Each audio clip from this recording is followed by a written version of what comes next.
Bonjour. We're back. It's the Hoffman Show. I guess the show never went anywhere. I just did. We're on the Team 980. We're always live as well on the free Odyssey app. Yep, I am regrettably back from France. I say regrettably, not because I don't like doing this job and talking about all the stuff. But it's just that, wow, what a dream that was. Great time with my wife on what is essentially our delayed honeymoon. And let me just tell you, if you can go to France and not work and go to the Olympic Games, which were as well run and as organized and as easy to attend as any sporting event I've ever gone to, I highly recommend it. Chances are you're not going to be able to do that because I don't know if they'll have the games again in Paris in our lifetimes, but good luck, LA, in 2028. We'll tell some stories from vacation and the whole bit, talk about the games, both the on-court stuff with basketball, some of my experiences in France later on in the show. However, it is the reason I'm here today. The reason I did not take today off, despite my better judgment, because right now it is 10 o'clock Paris time, and thus I should be going to sleep soon, is because there was a Commanders game this weekend, albeit preseason, and that means it's time to talk about it. It's time to get the breakdown started. 1, 2, 3. First up, 10 observations. Mistook his guy and just boom, put him right on the ground. It's First and 10. Yep, we're back. It's First and 10. If you haven't been with us during football season, this is how we open the show the day after a Commanders game. We have 10 observations from it, and we'll get started with number one. Which is that Cliff Kingsbury really, to me, was kind of the star of this preseason game. I thought the way that he showed that his offense is going to operate, and including, by the way, the Jayden Daniels deep ball, is really exciting. And it shows an understanding of kind of who they want to be offensively, and it shows an understanding of how offenses work in 2024 in the NFL that, frankly, was not here last year. And so to go inside that play, and Dan Quinn talked about afterwards how Jayden really wasn't supposed to check, not because it's not the right check, because it's the preseason and because he was playing behind a backup O-line. They were being very particular on what kind of freedom that he had and not wanting to expose him to hits. But it was also very vanilla, everything that they were doing. Like, because audibles are not like that complex sometimes. It's just like, hey, yeah, no, this is a thing that we should do here. And so we want to do it. And it's day one install. Hey, if you get this look and we call this play, or like part of the day one install is like, okay, play X. If you get this look, don't run the play. Audible to this. And it is so fundamental to who the Commanders are offensively that Jayden Daniels, even when he wasn't supposed to, ultimately was like, I know what I'm supposed to do here. Audible, check, blah, blah, blah, set hut, deep ball. And it is an illustration. I guess this is really the point. If you want to get real technical with it. Oh, come on, don't do this to me now. With the hotkeys up, Anthony, we're gonna have to go manual numbers today because we have an internal processing error in the operation. Number one is that Cliff Kingsbury's reputation as someone who knows how to make the game easy for quarterbacks and pass catchers was on display with that. It is so fundamental to who they are that Jayden, even though he wasn't supposed to, was like, I know what to do here. Check, bang. And then you obviously get the greatness of what we expect from Jayden Daniels, which is a tremendous deep ball thrower on routes outside the numbers. And hey, good for De'Ami Brown as well. Getting into good situations. This is the takeaway, right? Getting into good situations is fundamental to who the Commanders are offensively. And that is a great way to play. Now, that will become harder as the season goes because teams get tape on you, and this has been a problem for Cliff in the past. So I don't want to be so rosy and optimistic that I brush away everything that has been his career from Texas Tech to Arizona, where his teams fade in the back half of years. They've got to find ways to keep things easy, ultimately in the long run, when you get into December and January, which is somewhere this team hopes to be, if not this year. I mean, they'll play in December and some in January because the schedule is 17 games long. But you know what I mean in terms of playing well and then ultimately playing into late January. if he wants to get there as a coach, and certainly if the Commanders want to get there with him as their OC, there's going to have to be better than what we've seen in the past out of him. But on a baseline level to start a season entering, Cliff has always been excellent at getting things right situationally. Part deux of that, I don't say Number that. 2. That very well done, Anthony. Thank you. Is that they spread the ball around. The Jets had 10 different players have targets, which, that feels right for a preseason game. The Commanders had 17 players get targets. 17. That's basically every running back that played, every tight end that played, and every receiver that played. Terry McLaurin, not out there very long, had a target. Jahan Dotson was out there for a long time. We'll talk about that more in about 5 minutes. Jahan Dotson got targets. OZ, Olamide Zaccheaus, got targets. De'Ami Brown got the multiple targets. Got the deep one, although that was kind of a Jayden call, but he did get one with Driscoll later and made a nice catch. All the tight ends. Cole Turner gets targets. Ben Sinnott, probably the best tight end out there. Great. If you played, I guess outside of, I don't know if John Bates got one, but he was busy blocking his face off. You got a target. And that is also fundamental to who Cliff is. And it makes it very hard to defend because ultimately, I think Cliff trusts his fourth receiver over your fourth corner.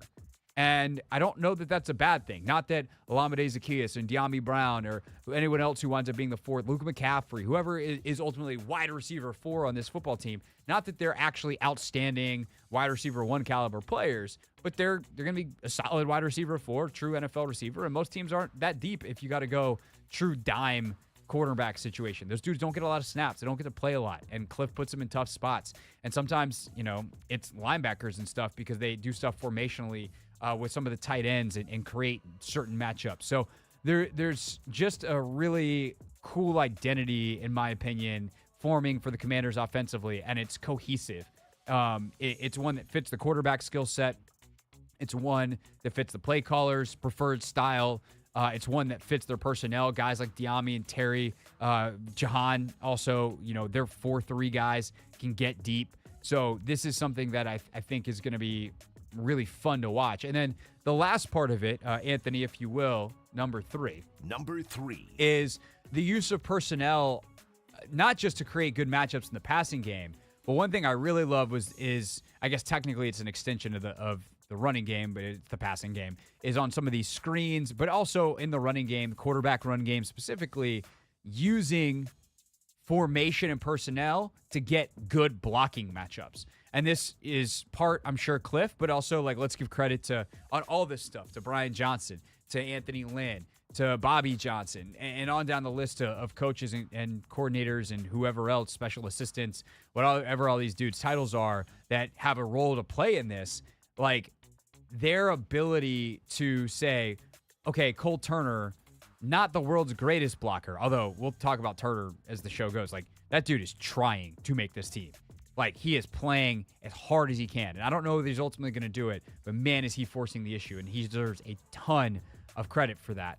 But they know he's not John Bates. He's not the best blocker. He's not Sinnott. He's not George Kittle. He's not whoever, right? So let's have him block a corner. How do we get it so that he's the furthest guy on the outside, and that if Jayden Daniels keeps this, that he gets to drive a corner through the back of the end zone? Let's set our guys up to win. And it's not possible all the time. There's some times in this game where Bates gets stuck on a D end or whatever, and stuff like that happens. And that's John Bates' job ultimately as the wide tight end. Is sometimes he's going to have to block a defensive end. Logan talks about having to do that sometimes, and it's it's just part of the gig. But if you really are going after something in a big situation, red zone, always a big situation, and you want to set your guys up for maximal success, how do you formation things and use your personnel intelligently? And Cole Turner blocking a corner is great. Cole Turner having to block a defensive end, not going to end well. Cole Turner blocking a linebacker, not even ideal because he's not a great blocker. But he's trying, and you set him up in a corner, and he drives him literally out of the end zone. Bravo, Cliff, and everybody else involved in the process. Bravo, Cole Turner, and bravo, Jayden Daniels on reading it out correctly and waltzing into the end zone. All right, that is the kind of the big grand 3-part takeaway, the first 3 downs, if you will, of 1st and 10. Cliff Kingsbury, like what we see. Let's talk about some of the players a little bit more next. Jahan Dotson, yeah, we're going to talk about Emmanuel Forbes, Jamin Davis on down the line as we continue our 1st and 10 to get things started on the Hoffman Show on the Team 980 and always live as well on the free Odyssey app.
It's Hoffman Show. We're on the Team 980, always live as well on your free Odyssey apps. We'll take your calls on your thoughts from the Commanders preseason opener coming up at 4:30 at 301-230-0980. But as we do the day after every Commanders game, or I guess in this case 2 days after, but our first show after a Commanders game, we continue now with 1st and 10 observations from the game itself. And it should be mentioned, the Commanders practiced this afternoon, so they've already been back to it.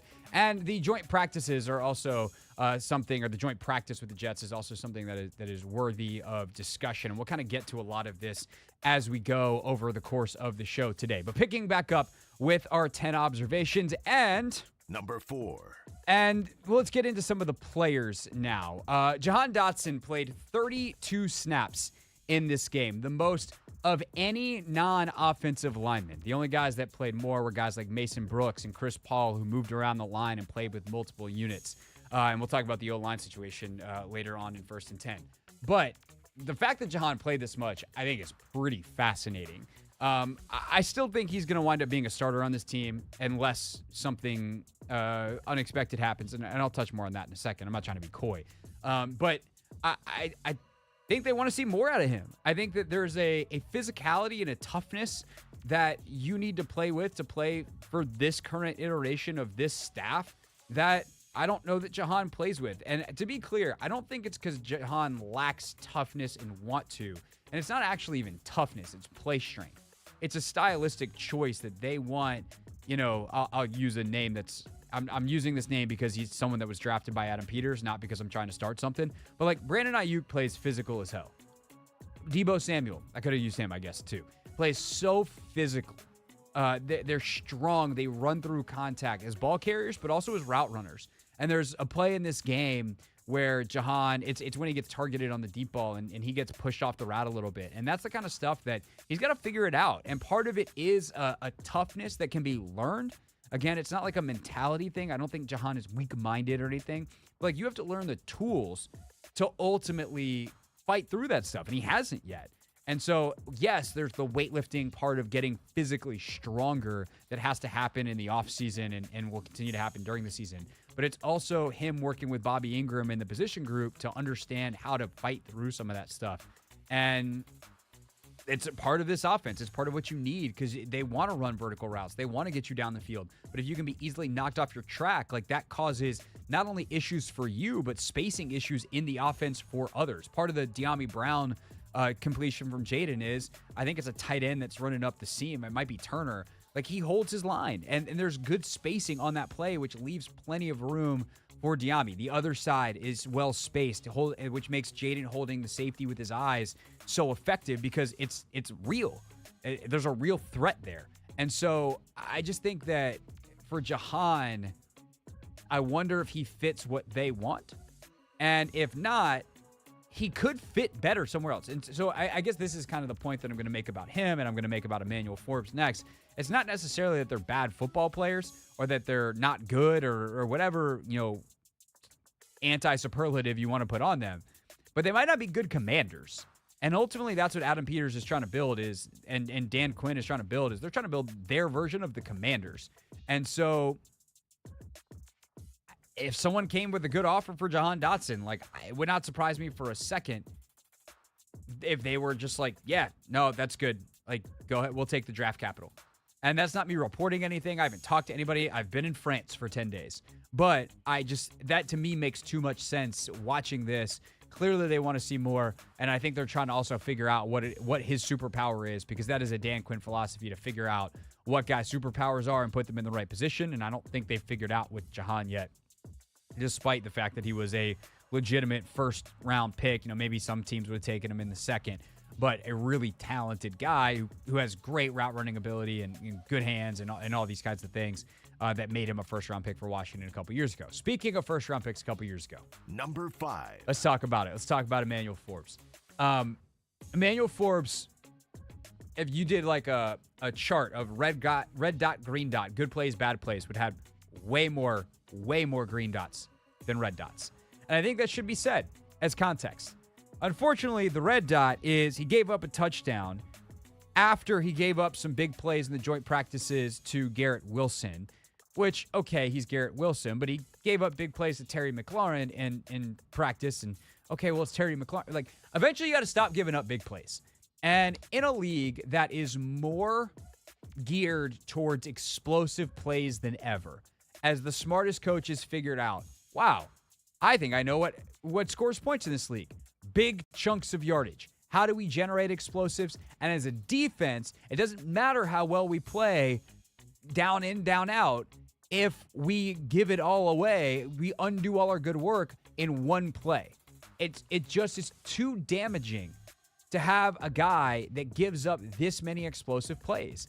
And I think, unlike the guy we're going to talk about next in Jamin Davis, you hear people talk about Forbes a little differently in terms of the mistakes and the corrections and the buy-in that is happening right now. And, we watched the All-22 back of this play actually right before the show. Anthony and I were like, let's go check out what happened. And it's simple. Like, it's a go ball, and technique is poor. He's too square. You give up, you want to kind of gear your guy towards something. Once he's getting vertical, it's like, okay, well, then I'm going to push you outside. I'm going to use what you're trying to do against you. I'm going to use my shoulder to get into your chest and kind of guide you out of the way of the ball. Like, and his eyes are in the backfield. He knows the fade ball's coming. Like, you can see it. And so I struggle because when I hear Forbes talk, I like the kid. I think he definitely got off to a bad start last year, and I think it's set him off on a track that is bad. And it's the same kind of thing I said about Dotson. If they got the right call for him, it would not surprise me at all if they moved him. And I honestly wonder if it's best for both parties. I don't think he can't play. I think he'll probably wind up starting if he's here because he is better than the other guys around. But he can't keep giving up big plays. And they've got to figure out how to get him to not do that. And then they've also got to figure out how to get him the ball production that made him special at Mississippi State and ultimately why he's a first-round pick. He's physically gifted as hell. I know he's really light and he's slender, but he's got crazy long arms. He's very fast. He's got good feet. And it's just putting that together on the one part of his game that is killing him right now, which is giving up vertical routes, which is the worst thing that you can have as an Achilles heel as a DB. Number 6. I would say down in, down out, Emmanuel Forbes is probably playing better than Jayden Davis. But we even heard from Jamin today post-practice. We'll play some of this audio coming up in our Pick 6 later on. The enthusiasm that Jamin has attacked this new position switch with is something that has made the coaches, I think, willing to continue on with this experiment. It's funny watching the game because the things that Jamin did the best are linebacker things. He pursued the ball and he tackled. He was in and around the ball quite a bit in the run game. He set a couple of good edges. He also had a couple that were bad. Situationally, terrible. On that 3rd and 7, I think it was, towards the end of the game, in the 2-minute, the one that led to the game-winning field goal. It's a 3rd down. He gets washed inside, like he tries to make a move inside, and situationally, you can't do that. He leaves open a quarterback scramble, quarterback runs, 1st down, Jets kick the game-winning field goal. It's the preseason. I don't care about the loss. It's just like, hey, man, if you're going to do this, you got to have the situational awareness here to make that happen. And so I think it's interesting hearing Dan Quinn say that he's actually surprised them as kind of a edge setter and some of the 1st and 2nd down stuff that you need, while the pass rush thing is just not come along in the way that I think the plan was. But because he's so dedicated to it, because Jamin's head is on straight, because he is showing up with a great attitude, a great work ethic, and because he's so physically gifted that he's not like he's got all these traits, I think they're going to keep going with it. And one of the things we did before I left was a roster projection. I didn't have Jamin on it. If I had to do one today, I would change that. And it has everything to do with the things they're saying about him, the things he's saying, and kind of some of the rumblings you hear, guys like Keim reporting about the things that they value in the building that he has. And so I really, honestly, I'm not sitting here saying like, kudos Jayden Davis on an awesome game. Nope, it was a huge learning experience. And it's the first time he's played for real at defensive end. I'm actually more positive on Jamin and some of the things that I'm hearing and some of the things that are being said than I was before I left, even though the results are really not all that different. Number 7. All right, number 7, the offensive line situation. We'll run through these last couple real quick. If this Brandon Coleman thing is going to wear on, they need to bring in a veteran, and they need to just do it now. Coleman needs to be the starter because we see in this game and we see in the joint practices the limitations Trent Scott has. Cornelius Lucas is a great stopgap, but he's very, very limited athletically, and it's going to limit your offense. And in a we talked about Cliff earlier and how much he likes the screen game and spreading the ball around, and it's just limiting. You can't do that stuff with the left tackle who can't move. It doesn't have the movement skill to be out on the perimeter, and Cornelius Lucas just doesn't have that. That's not how he's built. That's not what he's good at. Straight up pass blocking, okay, fine. It's a movement in small spaces in the run game, fine, but he doesn't have the mobility. And so there aren't a lot of guys available, but you got to figure it out. And the fact that they were like, I know what we'll do with all these tackle issues. We're going to start Chris Paul. I mean, good for Chris, one, because he thought he played well. I think it also, another compliment to Cliff. Cliff called the game like he had backup offensive linemen in. And by the way, they ran the ball pretty well inside where their starters were. So there's some good there from the offensive line. There's some great stuff from Cliff. But that doesn't change the reality that you need to have a starting caliber left tackle or the best one you can possibly have. And if Brandon Coleman's hurt, I would hope that there's another option available. Number 8. Frankie Louvu, Mike Sainer still showed the flashes of what I think are going to make them both special players for this team, hopefully for a long time. I mean, Louvu only played like 4 or 5 snaps, but he has a big tackle for loss. Like, he's lining up at DN on 3rd down situations, and it's really fun to see, and I'm excited to see him in full bore. Sainer still obviously played a lot more, and on that same play that he and Louvu combined, you just see the pursuit And, Logan and I were talking about this on the phone actually earlier today. I don't think it actually made the Take Command podcast that we recorded. But Sanders still is a really special mover. Like, he's just a very fluid athlete. Obviously played wide receiver and now plays DB. And he's so instinctual, and you combine that, and the game just looks easy for him because he knows where he's supposed to be, and he has the movement skills to get there. And so I can't wait to watch more of this kid moving forward. Number 9. Bryson Tremaine continues to show why he's around. I do think it's interesting that they are going to work out Martavius Bryant, apparently, another big wide receiver. But Tremaine continues to show, like, hey, being tall has a place in the NFL at receiver. And I know he had another route later in the game, another target that didn't go great, but I didn't love the throw on that. I think overall, Tremaine continues to play well, continues to play hard, and I would still have him on the team. So Bryson Tremaine, train, let it continue, choo-choo. Last but not least. Number 10. I know everyone wants to crush Chris Rodriguez today, and no one thinks he's going to make the team because he had 6 rushes for 0 yards. The blocking in front of him at that portion of the game was not great, Bob. Not good at all. I do like what I see from Wiley. I've liked what I've seen from him all camp. I thought it was interesting that McNichols was the third guy in. I think that situation is very, very fluid behind B-Rob and Eckler, who both were excellent in their limited reps on that first drive. But I don't think that the Chris Rodriguez story is over quite yet. I'm not saying that he's actually making the team and is a lock or anything, but I don't think that, like, I would say this. I think the reports of Chris Rodriguez's demise are slightly premature and circumstantial, and we'll see ultimately if he can turn it around in the back half of training camp. All right, that's our 1st and 10. Now time for your thoughts and observations. 301-230-0980. 301-230-0980. Your calls on what you saw from the Commanders against the Jets in their preseason opener. Next on the Hoffman Show on the Team 980, and always live as well on the free Odyssey app.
It's the Hoffman Show. We're on the team 980, always live as well on the free Odyssey app. And yeah, we're back on YouTube at the team 980. What's up? Hope you guys were able to catch the show. If you're usually a YouTube viewer on the Odyssey app, or if you're here actually are local in DC here, of course, on the radio, like most people are listening right now, but always available nationwide on that free Odyssey app. The stream back, though, with me back in the chair, and happy to be taking your calls at 301-230-0980, 301-230-0980. Our first edition of Paris vacation story time. And I will tell you right now, Anthony Haney, it includes a gift for you. A gift? Yeah, I have a gift for you coming up in about 10 minutes. But let's start off, now that Anthony's excited and barely able to contain himself, let's start off with some calls with our guy, Dave. Dave, thanks for calling. You are on the Hoffman Show. What are your thoughts after watching Commanders and Jets? I laughed myself silly with Dan Quinn's comment about with the analogy to Top Gun. We may have a Maverick for a quarterback, which we haven't seen in years, but we shall see. My concerns are offensive line, defensive back, edge rushers, and for the first time, the kicking game. We got a long way to go yet. I know it's only first preseason game, but they got to shore those things up, or else it's going to be a long season. That's what I watched the whole game. Yeah, that's my thoughts. Yeah, Dave, thanks for the call. And by the way, Anthony, I think it's a good time to tell the audience. I watched this game in the air, somewhere over like basically the North Sea. For whatever reason, they took us instead of like, if you think of a map, which is flat, which this might be breaking news to some people, the Earth is not. It's a globe. And so if you go north, it's shorter because the globe gets skinnier at the top. And so we went like basically from Paris, which is actually pretty far north. Like it was light out until like 9:30, 9:45 at night. And so we went like up just below the southern tip of Greenland. And then basically like we entered the top of Canada and came straight down. It was kind of a wacky route. But somewhere over the North Sea and by Greenland, I was watching this game on Game Pass. And I, too, also watched the entire game. And then watched it back, obviously, this morning. Much bigger television as opposed to my tiny iPad. It was also in HD as opposed to the blurry, satellite Wi-Fi at 38,000 feet. I knew the offensive line had some stuff going on at times. I didn't know exactly who it was because the numbers were a little blurry. But to Dave's point, I definitely have concerns about the offensive line.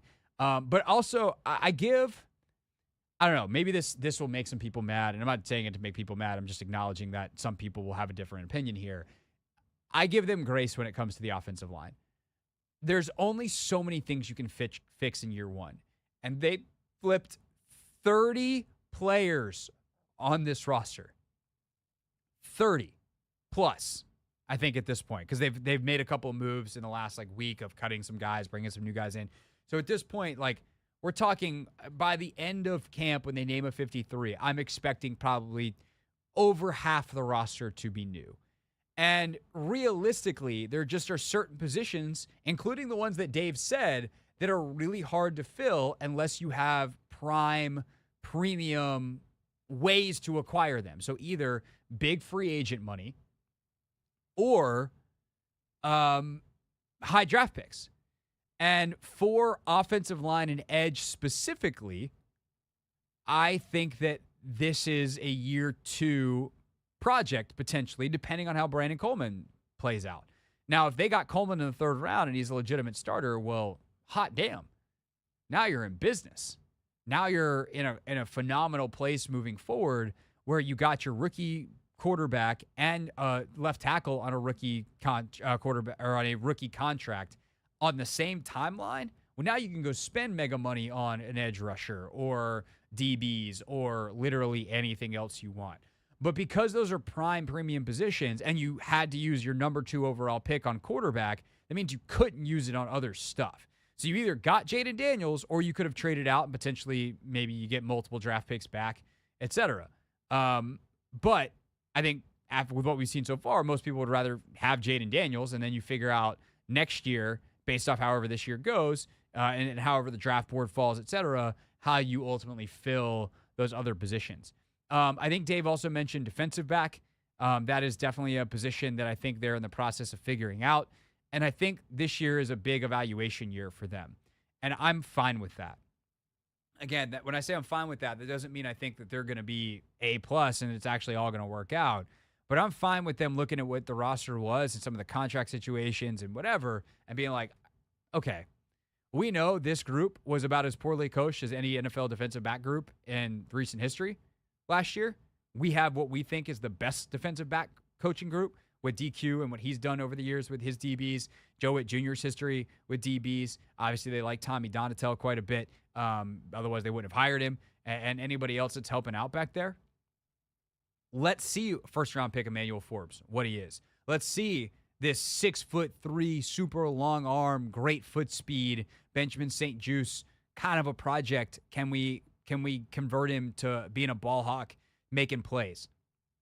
We got Michael Davis. We got some undrafted free agent guys that we think maybe one of them pops in a Newseum or whoever. Obviously, Sainer still was the big, kind of the big investment there. But I think those are positions that when we look ahead for the next couple of years are going to be the prime ones that they target to make sure that this roster fills out in the way they want to over time. Anthony, anything else as the phone lines are – everyone's still – I'm back from vacation. I know that everyone else is still getting back. So we'll take some more calls as we go throughout the show today. But for right now, anything you wanted to add to that or anything else from the game? The kicking situation. Yeah, it's bad, but I've told you all along that the kicker's not on the roster yet, so don't worry about it. Well, you just took what I was going to say. My bad. I did remember Dave mentioning the kicking and how problematic it's been. Apparently, it was really bad at camp today, too. Sam Fortier tweeting out that it was today? Fortier was like, I cannot express to you how painful it is. Apparently, Riley Patterson hit a ball so hard into the goalpost that it was shaking. Why? And how did he missed one or two as well? It's not good. But again, if there's 35 kickers that are NFL caliber and you don't have one of them right now, which again was not their fault because they had Brandon McManus and then the lawsuit came and McManus did not tell them ahead of time, like, hey, by the way, this lawsuit is coming, which, was why he ultimately got cut. So it's not like they didn't prepare. There's like, we need one kicker. We got one. Okay, check. And now all of a sudden you need one, but there's 32 teams and 35 kickers and 4 or 5 teams have 2 of those 35 guys in camp, and you have to wait for one of them to get cut. Yeah. The only other thing I would add, I think the Jahan Dotson situation is very interesting, just because of DQ's comments, and he also spoke about it today. We'll play it in the pick 6. But Jahan, he's not a lock as our wide receiver number 2. Yeah. I'm not sure, who's all in contention. I guess Diami would be in contention, maybe OZ. But it's interesting because I think going into the preseason and even, in the spring, I think we all assume our top 2 receivers, Terry, Jahan. And now, we see he's more so in a bit of a competition. And just a little surprising. No, I think it is surprising because I think a lot of us saw Jahan as a rookie and we're just like, man, this kid's got so much here. Yeah. And I still think that's there, but there's the league eventually gets film on you and you have to make sure your game gets stronger. And I mean that for Jahan in a literal sense, but like metaphorically speaking, stronger in that you shore up some of your weaknesses. You understand how to overcome certain things and you get better. And I think in the areas where Jahan has needed to close some gaps because the league figured out, this is how we take advantage and this is how we beat this kid, it hasn't happened yet. And so we'll see if he can fix that, different set of corners, different set of whatever down in Miami. So we'll see, as we go through week 2. But it certainly has been something that's been noticeable in camp as well. And he's got to have more than a day every now and then to solidify that wide receiver 2 spot. All right. When we get back, I brought Anthony a present from France.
It's the Hoffman Show. We're on the Team 980, always live as well on the free Odyssey app, streaming on YouTube at the Team 980.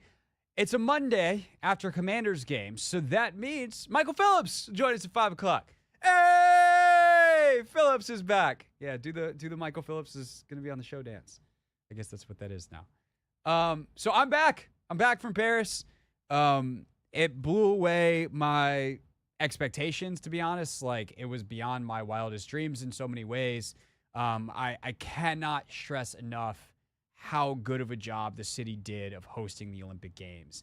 And Barry Svrluga wrote a tremendous column in the Post, actually, that I sat at my kitchen table, overcome with sadness that I was back reading last night. And I was just like, oh, Barry did a good job with this. Barry, who was also over there, he just captured what a beautiful job the city did. The games felt big. They felt important in a way that they have not in a long time. Part of that being because of COVID and no fans. And a lot of the human rights issues that were kind of overshadowing and taking away from the Beijing games in 2022. Obviously, Tokyo was littered with all kinds of issues due to COVID and the loneliness that so many athletes felt and the no crowds and all that kind of stuff. And these games just felt big and important, and they were tremendously well run there. I know that the reviews, the TV coverage have been really good. Richard Deitch wrote a good column with a bunch of thoughts from NBC and Peacock's coverage. I was lucky enough, Anthony, to get some of the BBC coverage, which is fantastic. There's no better analyst in track than Michael Johnson. And I know some of the clips of him on the BBC were going viral over here, but I got to actually watch that, and it was great. And I can talk a little bit more about the games in a second, but I don't want to keep Anthony waiting any longer. So we got all kinds of gifts and trinkets, and we got cool T-shirts. The shirt I'm wearing right now is actually because is a run that I went on, group run. One of my fitness friends, acquaintances in the business is Megan Featherston, who's a dietitian, sports dietitian, and works with a company called Believe in the Run. And so it was funny, Anthony. I actually did a run, and I didn't realize at the time, but Bex Gentry from Peloton was also running. And I'm like, wait, that was Bex Gentry? I've run with her on Peloton. But alas, we got all kinds of fun stuff. For training camp, Anthony, I decided I had to get this bucket hat, this Paris 2024 bucket hat. And we actually got this in the airport on the way out. And I got two, so I got one for you too. Hey! So you need to come over here and get your bucket hat. I actually want you to come get it right now so you can put it on, and we can wear matching bucket hats for the rest of the segment. That's what I want to happen. I will say this hat, it looks a little silly around the headphones. It's got the Paris 2024 logo right there. For the folks on YouTube, they can see it. That's for you, sir. Anthony is come over to get his hat. He's now going to go back over to his studio, and he's going to put his bucket hat on. I started to take command this morning wearing this bucket hat as a joke, and I started the podcast in French, and I put it on over my headphones, which looked incredibly stupid. So that's why, Anthony, you saw me Anthony gave me this look like, what are you doing? Because I was turning my headphones backwards. So you're going headphones over the bucket hat, which is a real power play. So the thing is, the bucket, I love, first of all, I love the bucket hat. Thank you. You're welcome. I appreciate it. Second of all, my head is really little, so the bucket hat sort of kind of swallows my head. So I think it works for me. But see, I also am someone whose head does not typically work for bucket hats. It's really bad. But I put this I'll be honest with you, Ant. These were on sale in the airport on the way out, and I looked at other bucket hats for me / us earlier in the trip, and I put one on, and I looked in the mirror, and I was like, I look like an idiot. And so I saw these as we're walking through the duty-free section of the airport, and they're on sale, and I was like, I looked at Rachel, I was like, I'm obligated to get to try this on because it's 15 euros or whatever it was. I put it on. I was like, how stupid. I didn't even look in a mirror. I didn't look myself. I was like, how stupid do I look? And she goes, it actually doesn't look bad. And I was like, wait, what? And she's like, no, it actually looks good. I think your wife knows best. And I was like, well, then I'm basically obligated to get two. One for me. Or could have got three. Did Rachel get one? No, but she doesn't have to go to The thing is, when we go out to training camp now, a bucket hat is a power play at training camp. You got to protect your neck. And now we can. We have our matching Hoffman Show Paris 2024 bucket hats. Yep. How many people on the beat do you think will ask if I also went to Paris? 0. Okay. Just making sure. Yeah. No, they know where I was. they I think know that you also did not go, but they will. They might be like, "Where'd you get that?" And then you'd be like, "Craig got it for me." They're like, "Right, that makes sense." Yeah. I might just tell them, "Yeah, I went." Yeah. And see how that tracks. Yeah. Bonjour. My French speaking, not good. I really did do a good job of learning the things I needed to. Which is check, please. Oh wow. L'addition, s'il te plaît. Or table for 2. Pour 2. Merci. Tu parles anglais? Do you speak English? And they would be like, yes. I'd be like, great. Excellent. But yeah, when I tried to like genuinely speak French with anybody, they were just like, huh? I have already switched my Duolingo back to Spanish. Nice. Yeah. But I think overall, the thing that will stick with me from like the Olympics side of it, beyond the events that I saw, and we'll do more story time as the week goes for sure, but is just how incredibly well run. I remember I was talking with Clinton fairly early on, like we were texting, which that was a big time gap because he's in LA. 6 hours to here, so it was like 9 hours. So I was like, what hours? I was like, I would sometimes like have something happen in the middle of the day, and I was like, I wanted to text someone back in the States, and I was like, nope, it's 6 a.m. I'll wait. But I was texting with Clinton one day, and I was like, bro, I don't know how LA is going to come close to this because it was so organized. And the other thing that I thought was really, like, here's an unpopular opinion. Sports need less alcohol. Like, every event was alcohol-free, and what that did for the crowds getting to, going from, and during the games was created just such a superior atmosphere because, like, it's the Olympic Games. People are juiced up. And I realize it's different than the juice you get for like a regular season, whatever.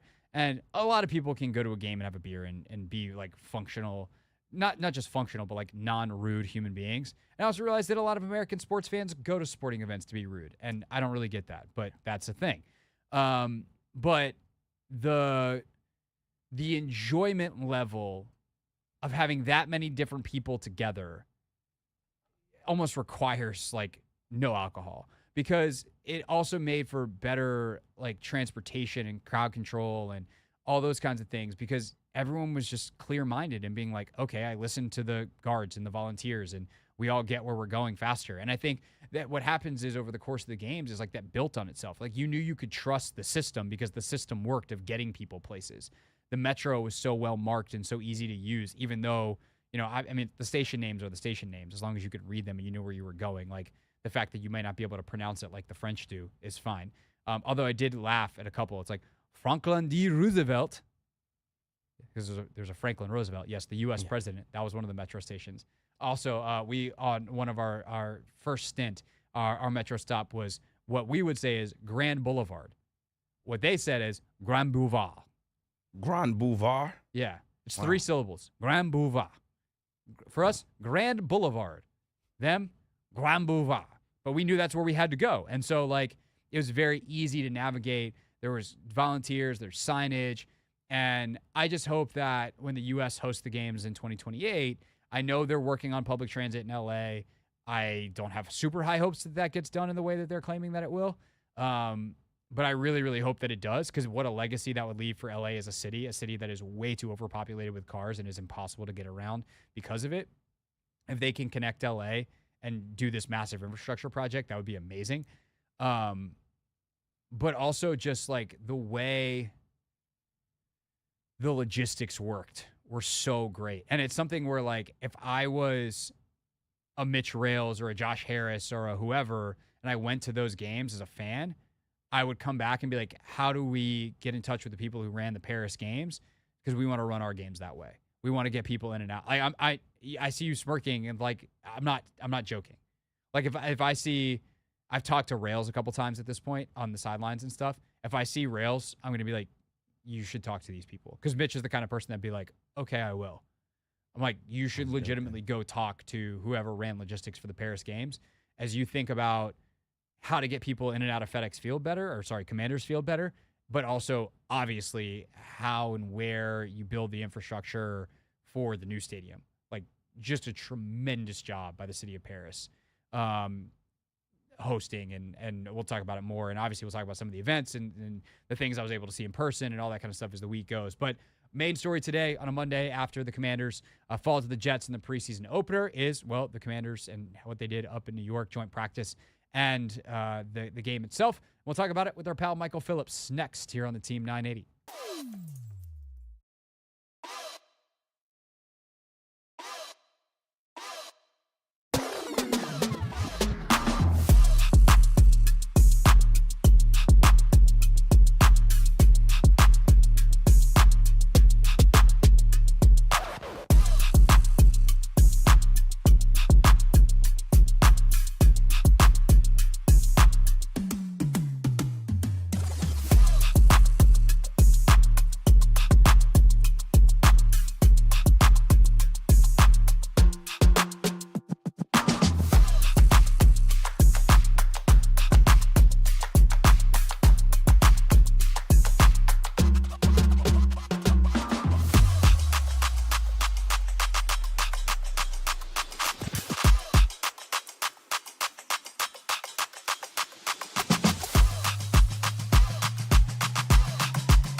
It's the Hoffman Show. We're on the Team 980, always live as well on the free Odyssey app. It is just after 5 o'clock, the day after or I guess 2 days after, the first show after a Commanders game. And, we're back for Season 2 with a very special edition of Not My Beat. Today's top story from the perspective of someone who's there. You are looking live. This just in. Not My Beat. If you were with us last football season, you know our Mondays are spent with Michael Phillips, of course, our colleague down at 910 The Fan in Richmond, host of MP on the Mic, 910 The Fan, 10 a.m. to noon. Miguel, hello, my friend. How are you? Back by popular demand or just back. I'll take it either way. It's good to be back with you, Craig, and I'm excited for a fun season, and I think we're gonna have a lot to talk about. I do. I thought it was interesting when I was having my little chat with Logan before we recorded the pod today. I was like, "Do you have any big takeaways, or is this just kind of a preseason game?" And he goes, "No, this is just kind of a preseason game." Do you have any big takeaways, or for you, is this just kind of a preseason game? Not only was it a game really largely devoid of juice, I would guess in our audience, right, the people listening to me, listening to you, listening to the Team 980, listening to the Fan, are people who are dialed into the Commanders, right? People who care about the Commanders, people who want to know everything about the Commanders, and we love those people. We talk to those people. I would venture a guess that the majority of people listening didn't watch the game, didn't catch the game, maybe saw the Jayden Daniels highlight, and that was it. It was at noon. It was a Saturday afternoon. It's the middle of the summer. The Olympics were on. None of the starters were in. It was, even by preseason standards, I feel like largely devoid of juice. You know, I got my question board. We can talk about that. There are a lot of questions I would like to see answered over the next few weeks, and I don't feel like I got great resolution on many of them. No, I think that's a great point. It's a game that does kind of result in more questions than it does answers. I'm trying to think of where I would have been at the time that this game kicked off, because it's 6 hours difference in Paris and here, and this was Saturday, right? This was, I think this was between soccer and basketball, if that frames okay, it so for because you. I think the soccer game was wrapping as this game kicked off, which I Yeah. was there, so I would have been at Parc des Princes, which is a nice fun bit. Better decision, for sure. Better than Florham Park, New Jersey. Better than Florham Park, New Jersey. And the other thing is, and this is going to happen this week too, when you pair the joint practices with the preseason game, it does take some air out of the preseason game, because I think you talk to coaches and you talk to people who are in the league, they tell you, they're not exaggerating when they say the joint practices are more important and do deliver more information to the coaches. And so it's just another data point of like, man, they learned stuff, but it wasn't on TV at noon on Saturday. Right. And I think the other thing to kind of be wary of that people then be like, well, why don't you guys talk about the joint practices is, well, one, neither of us were there. I just said where I was. And Michael is, not on the beat daily in the way that he used to be when he was writing for the Times-Dispatch, et cetera. And even like, Keim wasn't up there. Like, it's just the media environment is different. So you kind of have to, obviously, like, we pay attention to those that did make the trip with great intention. But even some of those folks were like, where we were watching those practices and where, like, say Emmanuel Forbes was getting beat by Garrett Wilson, like, it was so far away because of the structure of the layout of the Jets practice facility that it was kind of hard to tell what was happening. So I think that's worth mentioning, and thus we wind up talking more about the game than the joints, even if internally the joints wind up telling the coaches more. So with that said, Michael Phillips, of course, 910 The Fan, down in Richmond. What's number one on your question board? Let's go through Michael Phillips' question board here and have discussions about where we think some of these answers might ultimately lie. Yeah, and certainly number one on the good list, by the way, was the Jayden Daniels throw, and we can get into that. If you want to be really excited about that throw, please, by all means, don't feel like I'm throwing cold water on what you're doing. Very exciting throw. I enjoyed watching it a lot. Question board. Number one's offensive line. It has to be. Not that everything rides with Brandon Coleman, but man, if Brandon Coleman turns out to be good, that takes you a long way towards having a serviceable offensive line for your young quarterback. I think it was encouraging to see John Bates blocking on the Jayden Daniels touchdown run. That tells me there's potentially a role for a lot of two tight end sets, the ability to get a second tight end in there, another blocking body. But it does, this all serves to kind of obscure the larger point, which is I'm just not sure this is an NFL caliber offensive line, and that's not great for a rookie quarterback. Yeah, so my question in response to your question on the O-line is, have we reached a point of no return, specifically with the Coleman injury? Because I do think he was on track to be the starter, and while that was going to come with its rookie bumps, he's shown enough, I think, from what people covering camp would tell you, that he was going to be an okay starter this year with some really high upside moving forward because of how kind of freakishly athletic he is, how big he is. He checks a lot of boxes. He's just inexperienced, and thus he's a third rounder, where maybe if he had played a lot more football to this point, he could have been a first round caliber player, and we'll see what he is in the NFL. But now that he's hurt, and we see the limitations of Trent Scott, we hear about them in the joint practices, see them in the game. Cornelius Lucas, we know what limitations he's got. Have we reached a point where they have to sign someone? I guess I just come back to who is it, is who's out there and who do you go get? And it's funny because the guy who's your most prominent holdout right now is Trent Williams, who is not coming back here. Obviously the 49ers will figure it out with him, but it's a tough market. And part of it is in the off season, the reason they went so high in the draft, you look at the draft and quarterback, left tackle, the good ones don't make it to free agency anymore, and the good ones don't make it to the market anymore. And look, I think you absolutely scour the waiver wires.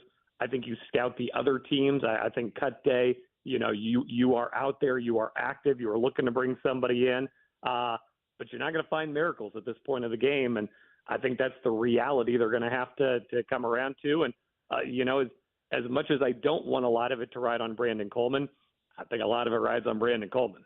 Yeah, so I've got two kind of additional points here, and I'm curious your response to both of them.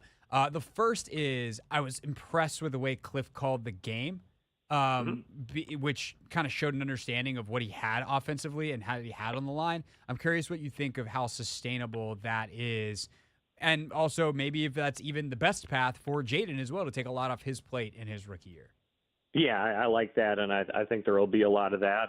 And kind of the reverse of last year, right, where they're down 20 late and they're still throwing the ball. I was also impressed with the tempo of the game. Cliff Kingsbury calling the plays in quickly, getting to the line quickly. There wasn't a lot of 5 on the play clock, 4 on the play clock, that kind of thing. They moved at a nice tempo. It looked like a group that had practiced together, knew what they were doing. That's not always a given in the preseason. You know that. All these alignments and combinations and backups coming in and starters coming in, it can be messy. It wasn't messy.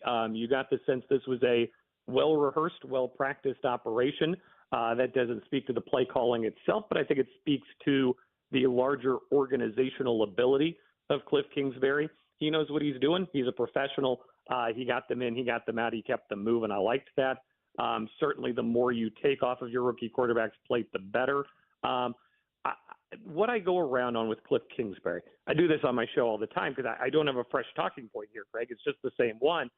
He is, statistically speaking, really good to start a season. Yes. Any season. Yeah. College, pro, anywhere, anytime.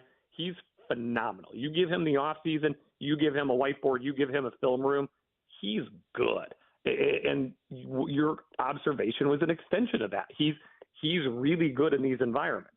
In week 10 and week 11, he gets less good, historically speaking. And I can't do anything other than just note that and say, I'm leery of that. I'm watching out for that. And there's going to come a time of reckoning on that. But statistically speaking, he's probably going to be really good in the first 4 weeks. No, I think that's a good point, and so good, Michael, in fact, that I made it earlier in the show.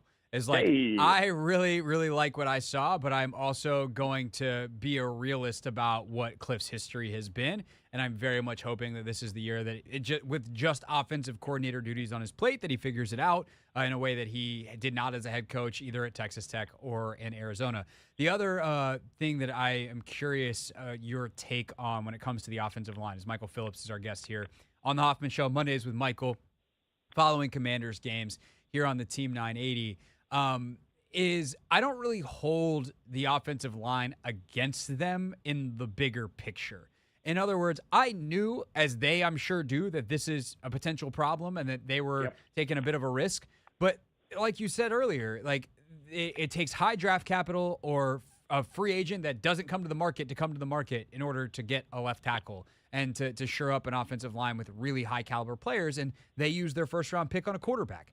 I think that was a better option than taking an offensive lineman at number 2. So I just kind of look at this as a multi-year project, and there's only so much you can do in year one. And while I get the consternation about putting said number 2 pick behind this O-line, I don't really know what the other option was. And in that way, I don't really hold it against them, knowing that they'll probably address this as the primary concern in year 2.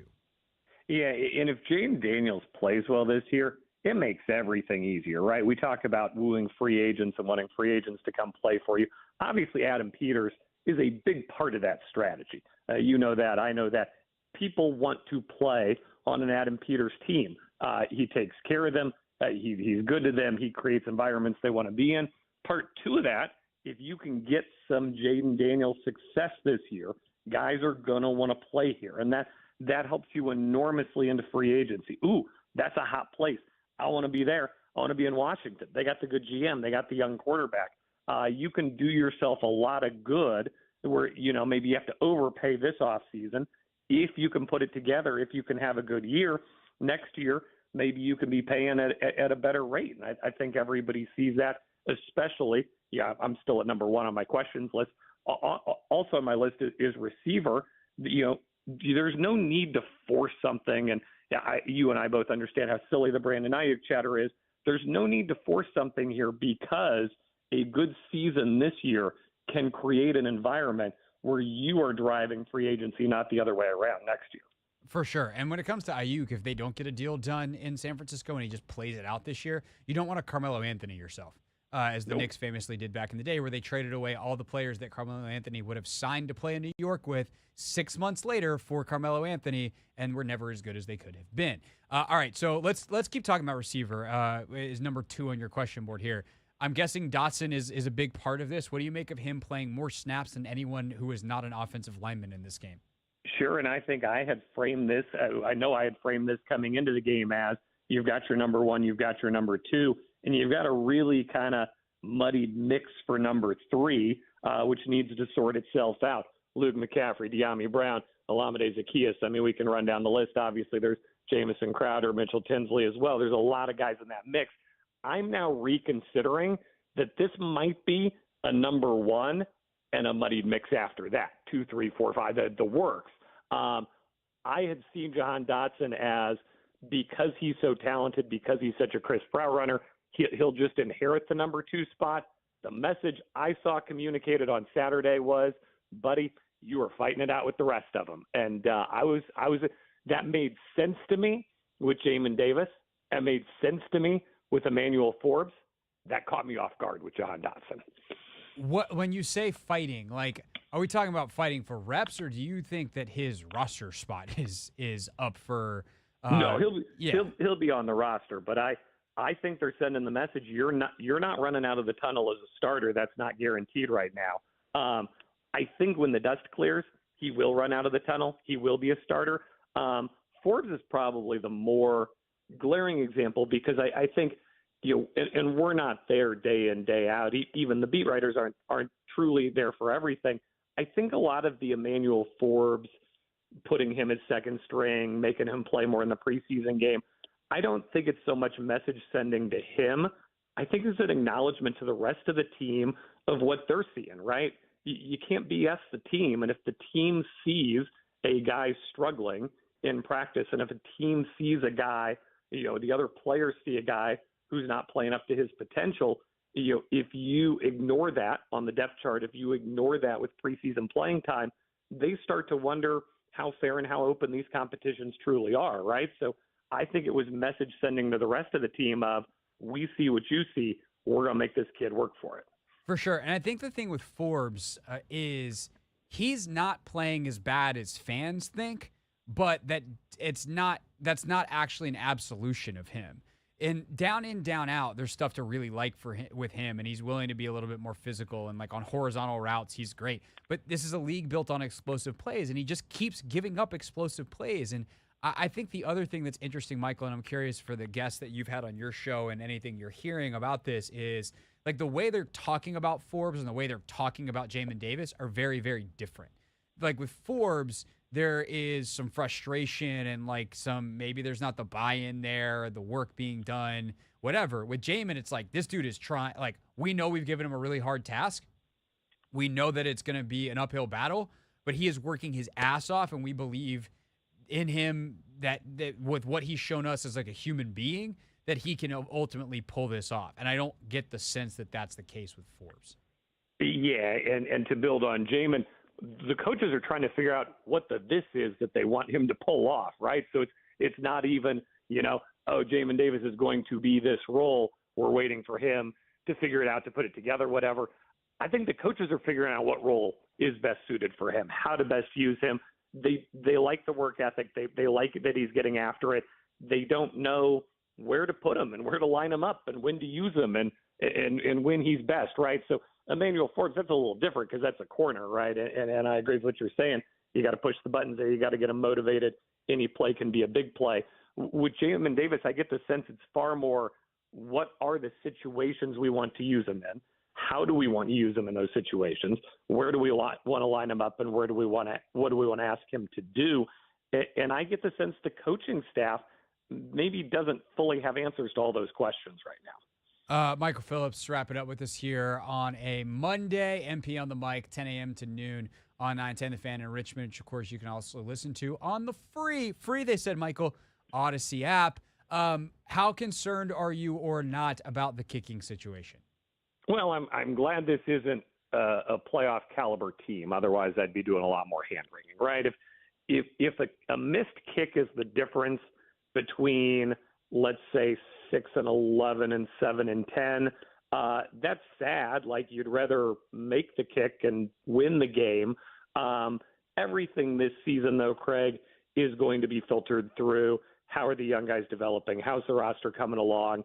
I'll eat my words if they miss the playoffs because of a kick. It just feels like this is the right year to be going through this, where if a kick costs you a game, everybody's going to be mad. They're going to cut the kicker. But on the whole, it's not going to reframe how we see the season, how we see it as a success or a failure, the results or anything like that. Whereas in a couple of years, if things are going right here, if this is a team with real ambitions, with playoff ambitions, with NFC East ambitions, with NFC title game ambitions, you got to get that stuff locked down. Because if you assemble the roster you want to assemble and you lose a game because of a kicker, then the town burns down, as they say. Yeah, that's actually a great perspective. Like, for me, I'm not concerned because I think that the current kicker is not on the roster, which ultimately means like it's someone else's second best kicker, which is not ideal. And it's also like I just have a hard time getting worked up about it because it's not their fault that Brandon McManus was alleged to have been a terrible human being and then not told them that he was going to get sued for it. But I think that's actually a really, really good perspective too. That like it also, if it's the difference between 6 and 7 wins, that could be the difference in getting the best left tackle in the draft or not. So who knows? Secretly, Michael, bad kicker, good weapon. Craig Hoffman, yeah, Mr. Silver Lining. I mean, there is looking on the bright side of life, and then there is that take. That was phenomenal. I just was building on your analysis, Michael. We're a team. We do this together. That's why this man is on Mondays with us during football season. Great to have you back, pal. Looking forward to returning sort of on your show as well whenever you need me this season. And good to talk. I hope you had a great summer. And we'll talk again soon. Yep, looking forward to it. All right, that's Michael Phillips, everybody, with us here on the Hoffman Show. Anthony, I'm not going to lie. I'm very surprised as you still sit there in your bucket hat looking fantastic. You can take the tag off. That's really yours. You can keep it. So it's, that's up to you. I can't believe that Michael and I got through that entire interview doing no Paris bits, no French bits, no nothing. Yeah, I'm a little surprised. I thought you was going to maybe start off with it or conclude it, but There was enough substantive football time that stopped us from doing bits in the past, but we got down to business. I see. Speaking of getting down to business, talking ball on the phone with folks, let's take some calls next. 301-230-0980. 301-230-0980. We can take a couple Commanders calls. Also, USA men's basketball. They won their 5th straight gold. And I think there's some stuff to talk about it. So we'll get to some Olympic coverage as well in the back half of the show. Here it is, the Hoffman Show on the Team 980 and always live on the free Odyssey app.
So what would happen if an earthquake hit in the middle of our radio show? It's the Hoffman Show. We're on the Team 980. We're always live as well on the free Odyssey app. We'll talk in the next half hour about USA men's basketball in their win in the Olympics. We'll do our Pick 6 at 6 coming up in just a little bit. We'll talk about the women's win over France as well before the end of the show. But before we get to the calls here on the Commanders, Anthony, I've now seen multiple videos of the earthquake that hit L.A. today. We'll actually play during Real Things, I think either today or tomorrow, Malika Andrews during NBA Today, handling it like a total pro. Just so calm. Oh, hey, let's make sure everyone's okay. The light's good. Okay, now we were saying, I just was watching video in the break of one of the shows on 710 ESPN in LA, and one of the people on the show literally just like, I guess it was her first earthquake, and she just hit the deck and got underneath the desk. She stopped, drop, and roll. Yeah. And I'm like, I feel like everyone else just sitting there, if it hit during our show, that would be me. I would be like, whoa, I think we're having an earthquake right now. And then, like, I certainly would want to make sure everyone's okay. I'd be checking to make sure nothing's falling, whatever. Like, I would go into, like, a protective mode. You would be under the desk. Yes, I would. No questions. No questions. I would definitely be under here, and I would be looking up, like, what's going on. Would you be in the fetal position or just under the desk? Like, how would you be? The fetal position is a little extreme. I don't think I'd be there, but I would be, bunched up under a ball, in a little ball. Like, I would make sure I'm protected underneath this. What do you think the fetal position is? Well, I mean, I wouldn't be laying down, like, with my knees and hands. Like, I wouldn't be locked. Like a half fetal position? Sort of, kind of, I guess. A toddler position. Hope everyone's all right out in L.A. That was like a real one. It's a little scary. It's like, hey, this is the time of year that the Olympics happen. Where are the Olympics Have you been a part of one? Of an earthquake? Yeah. Yeah. I don't know. This was a 4.7 that hit L.A. today. I don't know, but it's pretty freaking weird, man. Have you ever been a part of one? Yeah, when I was in 5th grade or 6th grade, I was at home alone, actually. Home alone, and I saw the chandelier shaking. But it didn't, like, shake my house. It just, I guess it did shake the house. Yeah. I didn't know that, the house had been shaken until I looked at the chandelier. I'm trying to remember if it was when I was in Dallas or maybe when I was visiting L.A. and I saw one. I was, like, in L.A. for one. But, like, I just remember, like, never really understanding when people talk about how, like, the ground rolls. Yeah. And, like, seeing that happen and being like, whoa. That would be insane. Both cool and terrifying. Anyway, there's an earthquake today in LA, and when you're live on the radio or television and that happens, everyone gets to see your reaction. So there's some good quality videos going around social media right now. All right, we'll get to USA basketball in a second. Right now, though, let's go to the phones, 301-230-0980. Your thoughts coming out of the weekend, the joint practice, and ultimately the preseason game that we all watched between the Commanders and Jets. Let's go to D.C. in D.C. What's up, D.C.? Oh, all is well, Craig. How are you and Anthony today? Outside of the fact that they made me come back from vacation, and I woke up 2 days ago in Paris, I'm doing great. Fully understood. Fully understood. But what you got for me? I really wanted to talk about the quarterback, offensive coordinator / assistant head coach relationship. I really like how Kingsbury and Daniels, it's like they have a rapport. The media had the question for the head coach, and he said, Coach Quinn, and he was like, yeah, we had a Maverick situation or whatever. Yeah. And after he made the play, he looked over to the sideline and smiled. And I see Kingsbury have that same type of joy when his offense makes plays and his quarterbacks makes plays. So I think this is going to lead, their relationship is going to lead to a thing that pours over into the whole team. Just like Dan Quinn has already brought energy to the team, they're going to bring a joy with the offense to the team. I think that's a great call. I really appreciate it because it also speaks to something that I think those of us that have been there for practices, which I was there pretty much every day before I left for vacation, like we've seen that joy from Cliff. And I think it's interesting because Cliff is a guy that does not do a lot of media stuff at this point. He was always pretty short with the media in Arizona. Like not rude, but he's just very to the point.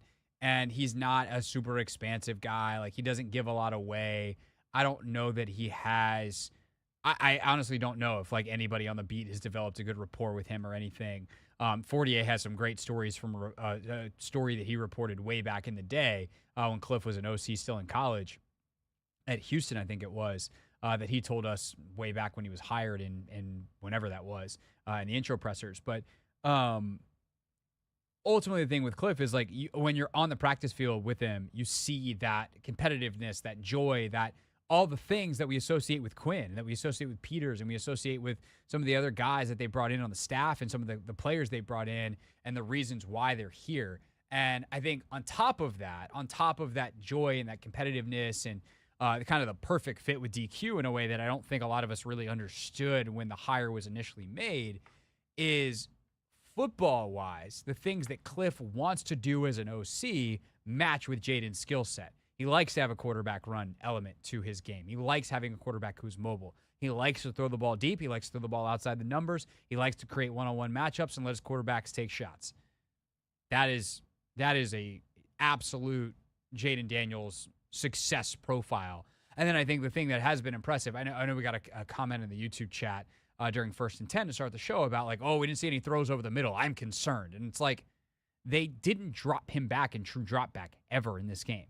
There was a running back screen, which he overthrew, a wide receiver screen, which he actually kind of overthrew. I don't think that was the most precise pass to Terry. And then he checked out of a screen to take a quick drop, throw the ball deep, like no decision type of go ball. That was a predetermined based off the alignment pre-snap. And so there was no exposure to actually reading out the field. We haven't actually really seen Jayden Daniels play quarterback in any meaningful way yet in a game in the 11 snaps he played. It was those 3 passes and 8 handoffs. But I can tell you based off what we've seen in camp, like there is that stuff, and his feel for the pocket is good, and he can read the middle of the field, and he does throw well. He does layer balls. And so it's going to be a learning process. He's going to make mistakes, and it's a long-term thing, hopefully, with Cliff. Does he eventually want to be my head coach again? Yeah. But I think he wants to see this process out for a couple of years, and hopefully that is something that really benefits, Jayden and this team as they build towards becoming contenders in the next bunch of years. 301-230-0980 again. More on the Commanders coming up at 6 o'clock. USA basketball talk. Men taking home the gold medal and what we saw in that game against France. Coming up at 5:45. But we started the segment talking about earthquakes, and Steve apparently has quite an earthquake story. I guess I do. I don't know anybody that's got one bigger than this one. Okay. In Alaska, 1964, it was Good Friday. It's called the Good Friday earthquake. It's also called the Great Alaskan Earthquake. It's also called the Great Puget Sound Earthquake. We were living in Anchorage, Alaska, and it was 9.2 on the Richter scale and lasted for almost 5 minutes. What? I'm not. This is real. Yeah. I've Googled the 1964. All right, it took me to 1964 Alaska earthquake, also known as the Great Alaskan Earthquake, and Good Friday earthquake occurred at 5:36 p.m. on Good Friday in 1964. And Steve, you were there. My father was in the Air Force. We were stationed at Elmendorf Air Force Base. And I was 5:36 on Good Friday. My mother was getting ready to go downtown. She was going to go to the new J.C. Penney's that they built downtown. And if she'd have gone, she probably would have been killed because the building was destroyed, brand spanking new. I mean, you're talking about wrath of God stuff. The ground opened up. A friend of mine, a girl in my class, her father was in a Volkswagen on Main Street in downtown Anchorage. The ground opened up and swallowed his car up and crushed him inside the car. Oh, that is awful. Buildings there are buildings that dropped down 10 feet. There was a movie theater, and I don't know if you know what a marquee is, but it's a thing where it's like a roof, right? Well, the whole ground had dropped where the marquee was now at street level, so it dropped almost 10 feet, and you could walk onto it. The town of Valdez, the town that you heard of now, it's called Valdez. We have heard of the Valdez Exxon. It was once in one place, and the tidal wave from the earthquake came in and completely wiped the whole town out. So the town you see now in Valdez is completely new. Everything was built from 1964. Wow. That's crazy. Yeah. Well, when people talk about earthquakes and they say, well, I was in this 4.5, I say, yeah. Yeah, good. That's nice. My mother says that all the time. She's like, when you're in the mother of all earthquakes, nothing else counts. Yeah, I bet. Well, Steve, thanks for sharing. Just one more thing. Can I say one more thing before I go? Sure. I've said it before. I'm an LSU grad. Jayden Daniels, I wanted him after the Alabama game 2 years ago in 22. He showed poise. He seemed confident. He just seemed cool in the pocket. And, and it was like they took him out after that series. And I can understand why they did, but it was like I wanted to see more. But, I thought he would look good. I thought he looked good. I'm really ready for this season. For sure. Okay, buddy. Take care. Thanks, Steve. Steve with earthquake calls and a football take. I also would like to see more, but that we're going to have to wait till September for that. That's part of the deal at this point. You don't think he plays in the next one? No, I mean, he'll play against Miami, I would assume, unless things just go great in the joints and they're just like, yeah, he's our starter and we're going to shut him down and keep him healthy. Yeah. But I think he'll play in the joints. I don't imagine it'll be that different. And also, it depends on what Miami does, because do you want it, like, if they play their ones, does that make it more or less likely? Because you want them to get good work ultimately. And if you get really good work in the practice, how much value is there in the game? I think we'll find out, but I do feel like they, in part because of what Quinn said about like the pregame routine, like they want him to go through all that stuff and know what it's like to walk out. And now you can put a guy, tell him he's playing, and then last second be like, sorry, man, we just wanted you to go through the routine like you were playing. And they, like, coaches will do that to guys, and they hate it, but I understand why they do it. All right, when we get back, USA basketball, 5th straight gold medal. But what do we learn about the guys on this team and one particularly very tall alien on the other team? That's all next on the Hoffman Show on the Team 980 and always live on the free Odyssey app.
It's the Hoffman Show. We're on the Team 980. We're always live as well on the free Odyssey app. Streaming live on YouTube too at the Team 980. Good to be back on the video side after the vacation, where hopefully a lot of you were still able to listen to the show on the free Odyssey app, available nationwide in the Apple App Store, Google Play.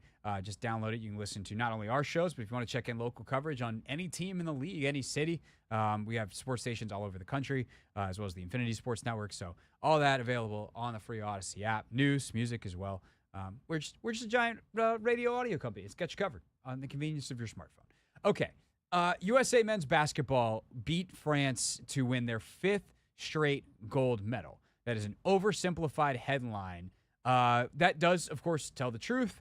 But, man, what a game it was. And I think the thing that sticks out to me in this tournament, Anthony, about the state of USA basketball is that it is grotesque that when he is 100% locked in and trying, that LeBron James at 39 years old is still the best player on the planet. His ability, and I think we see this with Steph as well in the last 2 games, their abilities to just get to a level that no one else on the planet can, speaks to their greatness. And it is so evident in tournaments like this, where everyone's great. The game is a little bit different. It's not the night in, night out grind of the NBA. It's not the matchup-driven type of stuff in the NBA playoffs. It's just kind of who can hoop. And, yes, there is a schematic element, and I know there are some people that don't love Steve Kerr's coaching in this and the rotations and this. At the end of the day, man, it came down to this. When LeBron James decided it was time to take over parts of games in key stretches, he did. And then Steph Curry got just locked into a mode that he and only he has. And yes, there are other players that go on hot streaks and get locked in, but to do that, to just have the relentlessness and kind of killer mentality to find those shots and make them. 4 in the fourth quarter, I believe it was, including one that as I laid in my hotel bed in Paris, dreading getting up the next morning for my flight home, literally made me go from like watching, laying down with my head on the pillow to upright cackling like a maniac, laughing as I listened to the French call of Steph Curry. Oh no! Over multiple defenders. It was just nuts, man.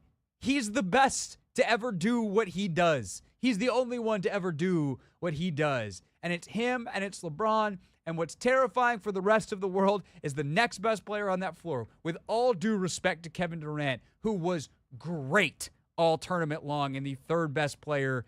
Maybe arguably with Steph just having kind of the 2 games at the end, the 2nd best player behind LeBron in this whole Team USA basketball run. The next best player in that tournament was Victor Wembanyama. He's 20 years old, and he is freakishly good. His impact on that game was enormous. But ultimately, LeBron is LeBron. Steph was Steph. KD had some big shots. You know, Anthony Davis has some big moments, as he always does for USA basketball. And I actually thought, for all the consternation about some of the rotations and stuff that Kerr had throughout the tournament, I thought he managed that final gold medal game extraordinarily well. And ultimately, it results in just that, a gold medal for the Team USA.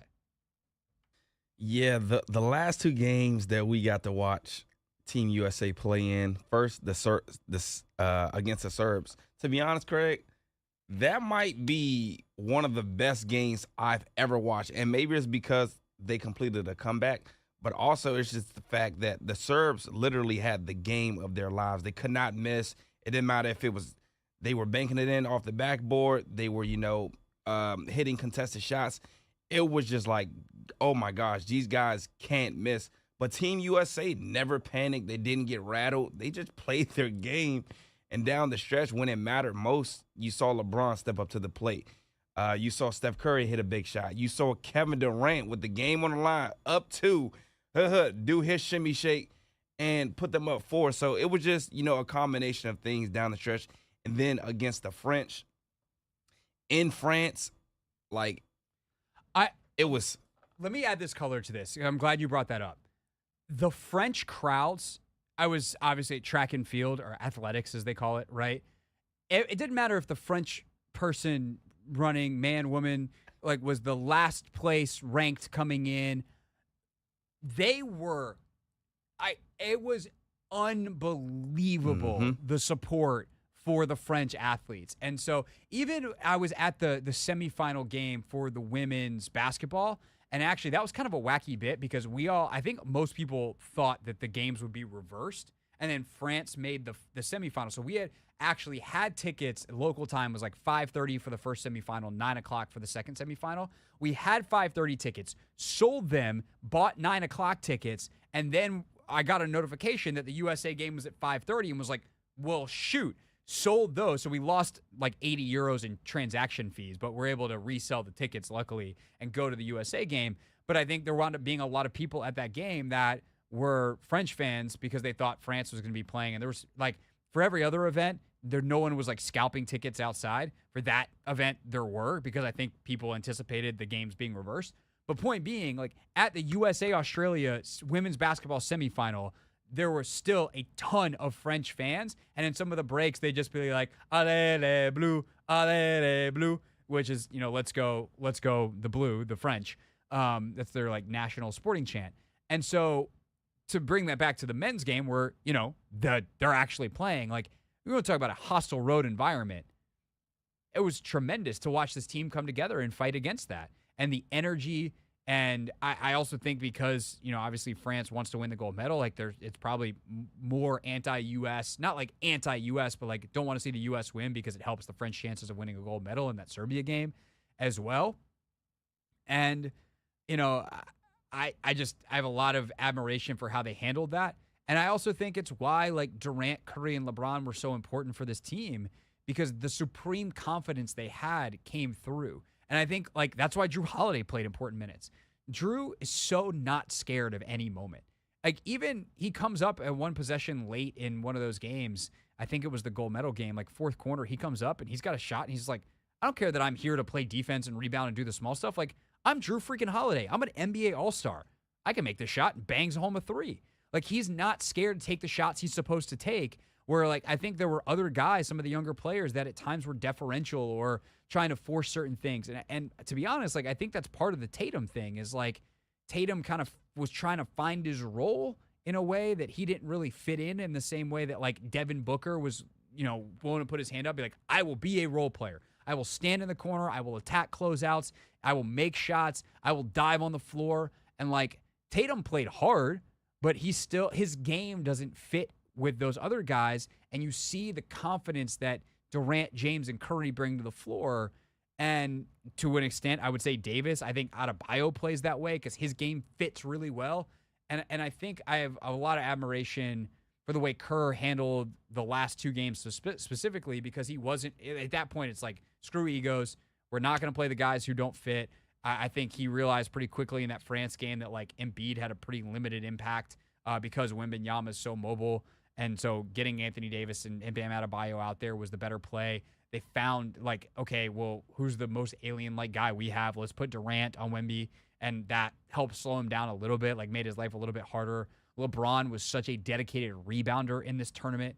Every big possession late against Serbia, LeBron James was the one who grabbed the rebound.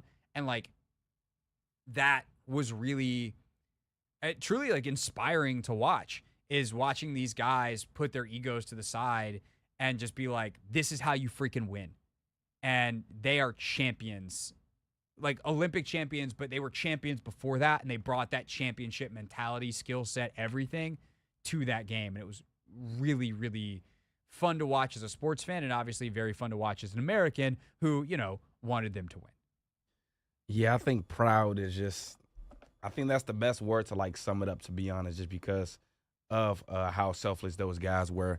But, Craig, should we be concerned that, a lot of these games were extremely close and that we sort of kind of had to call in the Avengers. Because guess what? In 4 years, we're not going to have KD, Steph, LeBron. Granted, we have some, up-and-coming stars. For sure. But I'm just saying, should we be Which concerned? makes, by the way, the Tatum thing really interesting because, like, what more could JT have done this year besides shot the ball better to earn his place? And then it seems like there's some rumblings between his mom and, like, some stuff he posted on Instagram that he was, even though he was a good soldier publicly, like, in the press or whatever, like, he's clearly not psyched with how this went. Whereas, like, Tyrese Halliburton is like, I was here. We had a great time. I don't care that I didn't play. Like, got that's an the A on the attitude. group project. Yeah, and did nothing. right. Exactly. Which was his tweet, which was really funny.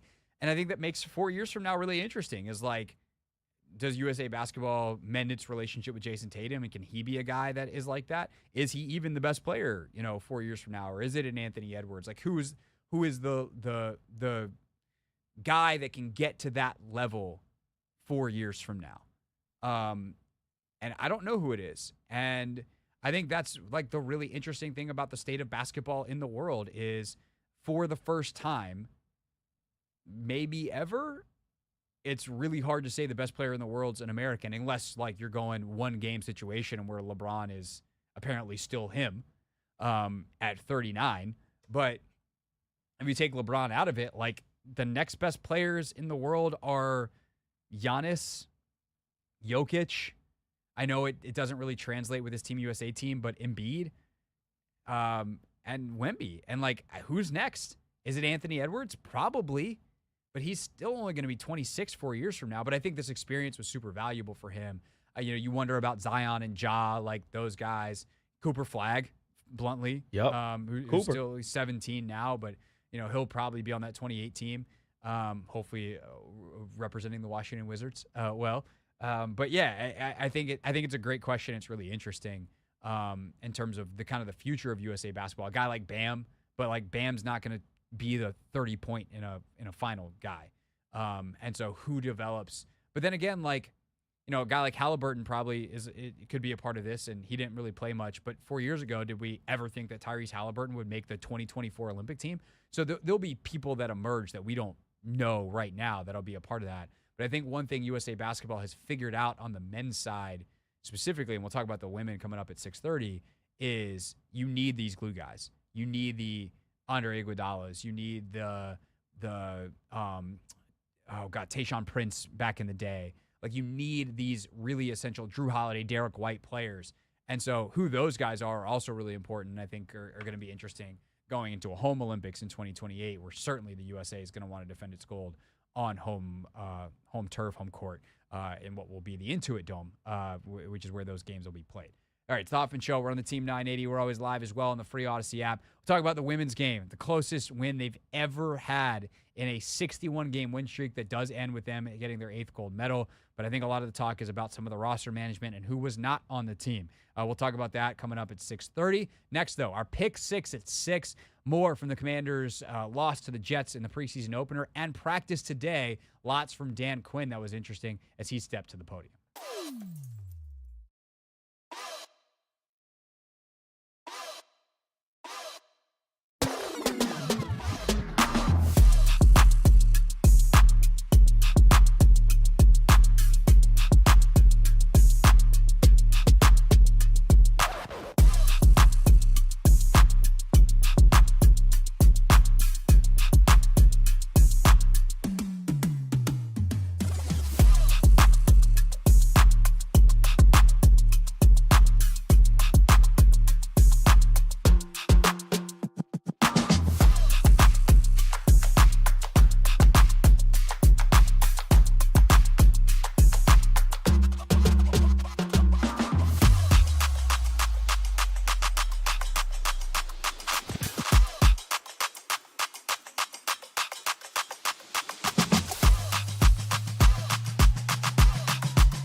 It's the Hoffman Show. We're on the Team 980, always live as well on the free Odyssey app.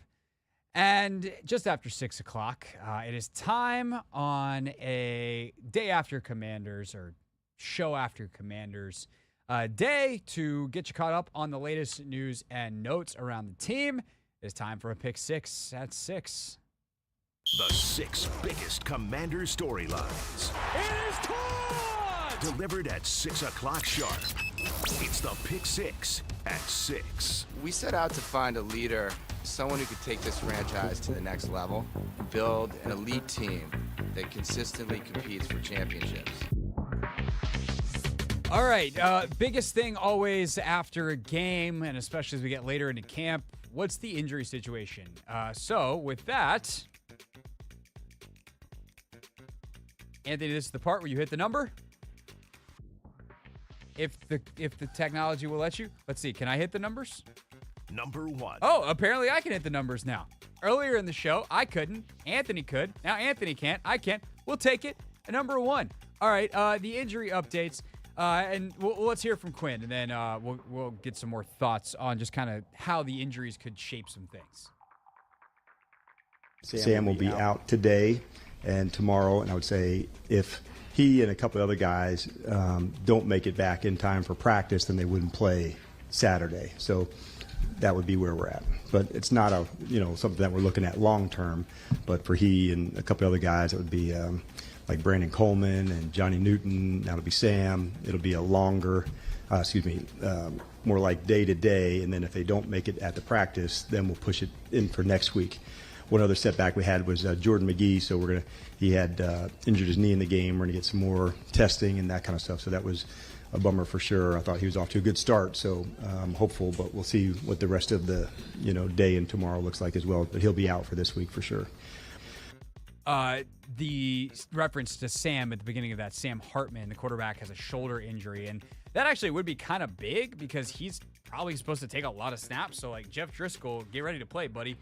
Marcus Mariota, get ready to play, buddy. You guys might have to eat some snaps if your fourth-string quarterback is unavailable, because it's not like you just go out and sign another quarterback to play. Like, you want to get a good evaluation, a good read on everybody else, so it's really important. But I think in general, like, we do these roster projections, and I'm not saying that we won't do them and we haven't done them because they're interesting, but they are merely a snapshot in time because things change. Like, not only based off play and the ups and downs of evaluation, but all of a sudden, guy gets hurt, guy goes on IR, you need someone somewhere else, you need a different position, you need a different skill set, whatever, and like, these things change like that. And I think I was listening to Beltway Football with JP and Mitch on my way in today, and JP made that point, so I'll shout JP out. And I thought that was really smart of, like, we say right now we think this thing, but some of these decisions are going to be shaped by a player being unavailable for selection due to injury, and that's just a reality of the NFL. The Commanders have mostly avoided that so far, but hit them hard. And I think the other thing, just listening to that list of names again, it really sucks that it's a bunch of young guys. Like, we got young guy after young guy going down, which is not great. That's not an indictment. It's just an unfortunate, mishap, circumstantial, whatever. The word is coincidence, that it happens to be a bunch of rookies, but it's a bunch of guys who the reps are really important because they want them to play meaningful roles on the team this year. Okay, number 2. Number 2. Wide receiver situation. Got a competition on our hands, and I think the number one piece of evidence for that is the fact that Jahan Dotson played a lot. In fact, he played more snaps than any other non-offensive lineman in this game. Quinn asked about it today. Yeah, I think we're right in the middle of that competition, at receiver and trying to find out slot and inside and outside. So moving guys into different locations, Ben, that's a big piece of it. And you'll see more of that this week as well with him and with some of the other receivers. We're really digging into that group, and it's a really competitive group to push it. So you'll see more of that same with his reps increased again this week. I think what's interesting about that in watching the game back is, like, the reason he really does get that many reps is exactly what DQ just said. It's not like he just was lining up outside and it's like, hey, buddy, we're going to punish you, or we're trying to figure out if you can play. Like, he is playing some X, some Z, some F, like the slot, like all these different positions, whether you're inside or you're outside. Like, he's the starter in one place, he's the backup in another, and they want to cross-train guys. And they also, I think, are trying to figure out for Dotson what's his best usage, what is his best package, who are the guys around him that unlock him, and like all that stuff takes time and game reps, and I think that's kind of the situation with Dotson is like, where is he on the depth chart? I'd be very surprised if he's not on the team. Like in terms of being cut, it would surprise me less if all of a sudden they got an offer that they felt like it was worth to move him. If they don't think he fits the style of play that they want to have, he lacks like a play strength that just doesn't really vibe with the kind of toughness that they want to have. But I think they're just trying to figure out what's the best usage of this extremely talented player, and he's got to make sure that he's got mastery of all these different positions so they can do that kind of thing. The other guy that's been really interesting is De'Ami Brown. He obviously has the big play in the game, and Dan talked about, hey, this dude has a really interesting skill set, and obviously we know De'Ami's had the skill set for a long time and hasn't been unlocked by the previous staff and the two previous offensive coordinators, but pretty early on, DQ says there's something that he really liked about De'Ami Brown. Well, one, I thought you've seen some big plays from De'Ami, through this training camp. There's actually some in the spring that, got my attention to say, okay, what's there, and his ability to get on top of people and stay. He's got size, he's got length. So there's actually a good play in the one-on-ones that transferred into the game to go. So I thought examples like that definitely help. And so, yeah, I was excited for him to make a big play like that. And I can't speak to the past, but what I can say is, from what I've seen, here, the competing, he's on teams, like he's really going for it. I mean, De'Ami's done a lot of little things really well. He's got to do big things well if he wants to have a major role, and making plays down the field, pretty big thing. So good to see De'Ami figuring it out here. A guy who's worked really hard, hasn't really complained, hasn't been a bad teammate as he struggled his rookie year. I thought one of the, listening to JP Mitch, they were doing an over-under, Anthony, on De'Ami Brown yards this season. De'Ami's got 476 on his career total. Does he go over that this season? Ooh, that's a great over-under. 476? I mean, if he's wide receiver 2 or 3, I think so. If he's wide receiver 2, he better. If he's wide receiver 3, frankly, he should. It's only 28 yards a game. Dang. But for 17 if he stays healthy. We have so many people, that need the ball. We got our running backs. You got Ertz, who's going to be, the security blanket. Then we got to get Terry the ball. So, but I still think he can do it. 28 yards. I know it sounds so easy, but the reality is, like, I need to see more. Which I realize, like, what do I matter? I need to see more. Okay, or what? Like, it's his coaches, and they're clearly very happy with him. And if he gets a couple of big plays, I mean, if he has a 56-yarder in one game, well, there's 28 yards worth of yardage for 2. Yep. That's how the math works. So it seems like it's not that big of a deal. But at the same time, like, we've seen, he's got 100-something or 400 yards in 3 years. Like, I'm going to need to see it actually happen in a game against top-flight corners. Like, does he get that, that yardage, that catch against a Sauce Gardner? I don't know. It's a lot harder to beat than a guy who may or may not make the team for the Jets, or is like their third or fourth corner. So I think that I still would like to see it happen. Doesn't mean I'm skeptical. It just means, like, I want to see it. I'm rooting for it to happen because De'Ami's apparently put in really good work, and obviously he's brought a lot of value in some other parts of the game that I really appreciate in terms of the special teams, the blocking, et cetera, et cetera. Number 3. All right, offensive line. We got a big, long exchange between some of the reporters and Dan Quinn. So where are we at on the offensive line? That is everyone's biggest question. Here's Dan Quinn with the answers. For people like Wiley, who's been out, he'll be back this week, so that's good. He'll be back kind of in the returning to play format, maybe some this today, more tomorrow, more Thursday, and into the game. The walkthroughs help, John, but you do need the live action, for the quickness to go. For a guy like Wiley, who's excellent communicator, a lot of experience, easier for him to go back in and perform. It's the communication of everyone else that goes with it.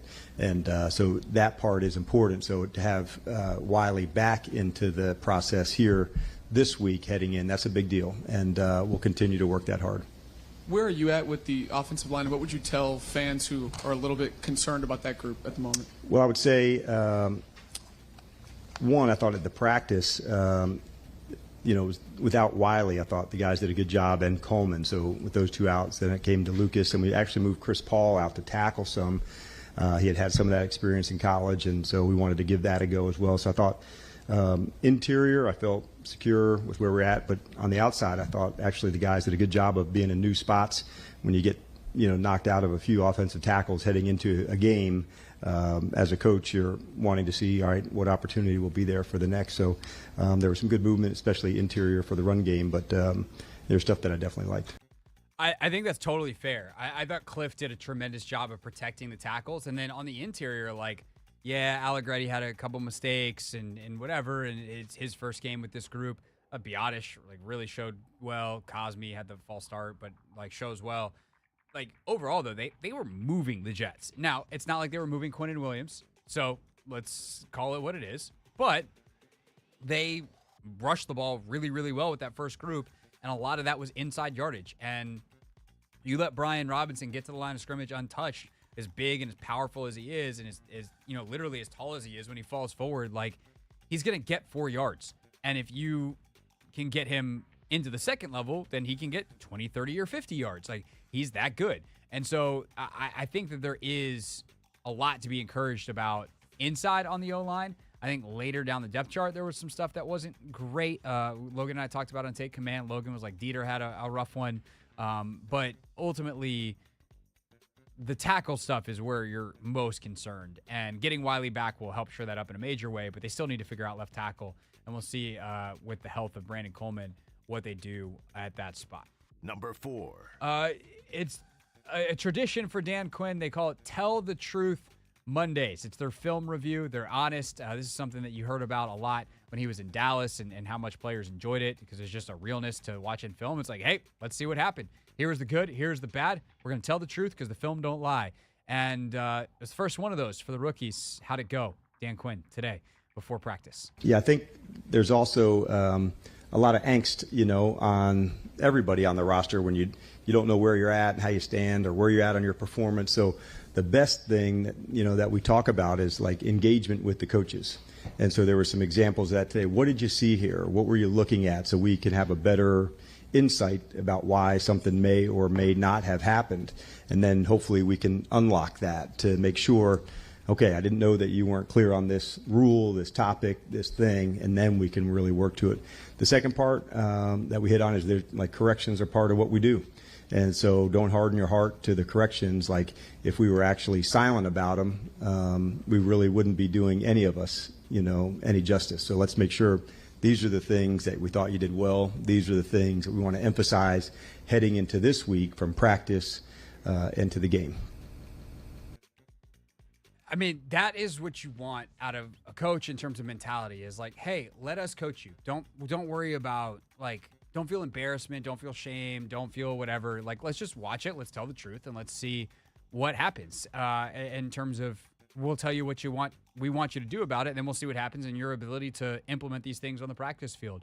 But that's what you need. And so I love the framing of that. It's hey, we're just telling the truth. It is what it is. Let's live in this reality.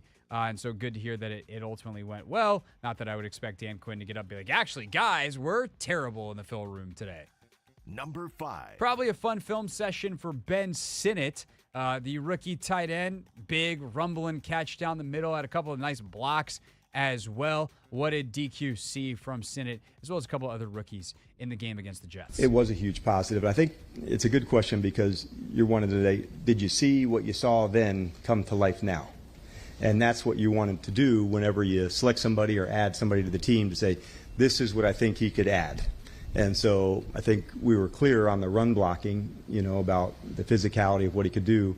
And we really wanted to see the downfield throws and what does that look like? Can he extend and, create separation? And as, all the good tight ends do. So it's nice to see that. I've seen that with Jayden. I've seen it with Ben. I've seen it with Sainristil. I saw it with Coleman. Are they doing what we thought they could do? And so that's a big piece of it. It happens some in free agency, Chick, but it's a little bit easier because it's apples to apples.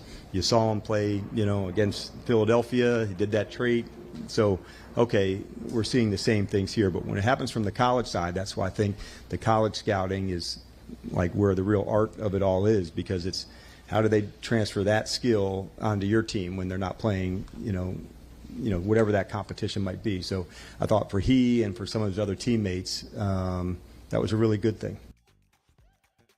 I mean, Sinnott, you just see it, man. Like, you see the athleticism, you see the size, you see the strength, you see the physicality. And I like that framing from Quinn of, like, we saw this on tape, we saw this on film, in college, in the scouting process, and now, like, can he do it in the NFL? And obviously the consistency of it, the ability of it will grow over time, but you see that he's already got some of it now, and that is really encouraging for what he can do as a rookie. Last but not least, number 6. Jayden Davis, I thought, had a very up and down performance, but that's what you'd expect. It was his first ever game of any kind as a defensive end.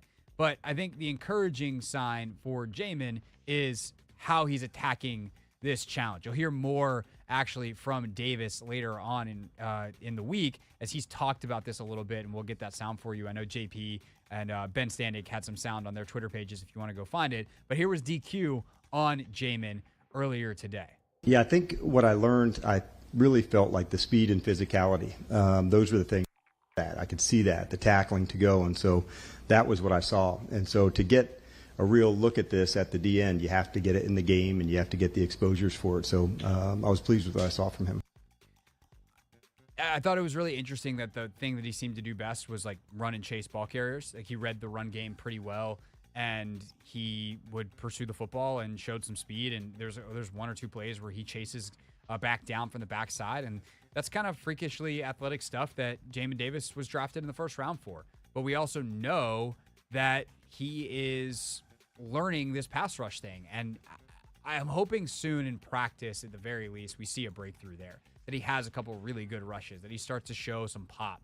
But I think what's cool, and I'm going to use that word cool, is he's not just like, I have to figure out how to pass rush. He is learning the position of defensive end, and he's actually doing better with some of the other parts of the position than he is as a pass rusher. And he's also still doing a lot of film room work as a linebacker. So I think that's one of the big changes. And this is more on what's being said than it is based off anything I saw in the game. One of the big changes, I think, from when I left him for vacation and where I kind of thought this roster might be and now is I think Jayden Davis is going to make it pretty much no matter what, because I think they're invested in the project because he's invested in the project. And you want to give that a chance that even if maybe the first couple of weeks are rough and he doesn't play a whole lot, that by week 4, week 5, does he start getting some more snaps? And ultimately, can he turn himself into a really productive player that earns a contract that is a part of the project long-term, not in like some kind of mega money, but that they see him as a guy and he sees them as people that invested in him to change and extend his career, that he's like, I want in on this Adam Peters, Dan Quinn thing. And maybe a couple years from now, Jayden Davis has a big sack in a playoff game and we all look back to this first camp and be like, wow, remember how rough it started? Glad they all stuck with it. It's the Hoffman Show. We're on the Team 980. We're always live as well on the free Odyssey app. And when we get back, more from the closing of the Paris Olympics, including an absolutely epic final event, a gold medal that perhaps begged more questions than it did give us answers. That's next on the Team 980.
It's the Hoffman Show. We're on the Team 980, always live as well on the free Odyssey app. And yeah, we're back on YouTube as well now that I'm back in the chair, back from vacation, back from the Olympic Games.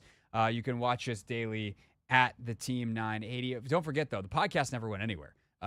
So just check out if you missed any part of the show. All our Commanders talk from our 1st and 10 to our chat with Michael Phillips at 5 o'clock, our pick 6 at 6, the latest news and notes. All of that is in the Hoffman Show podcast feed. Just search the Hoffman Show in your favorite podcast app.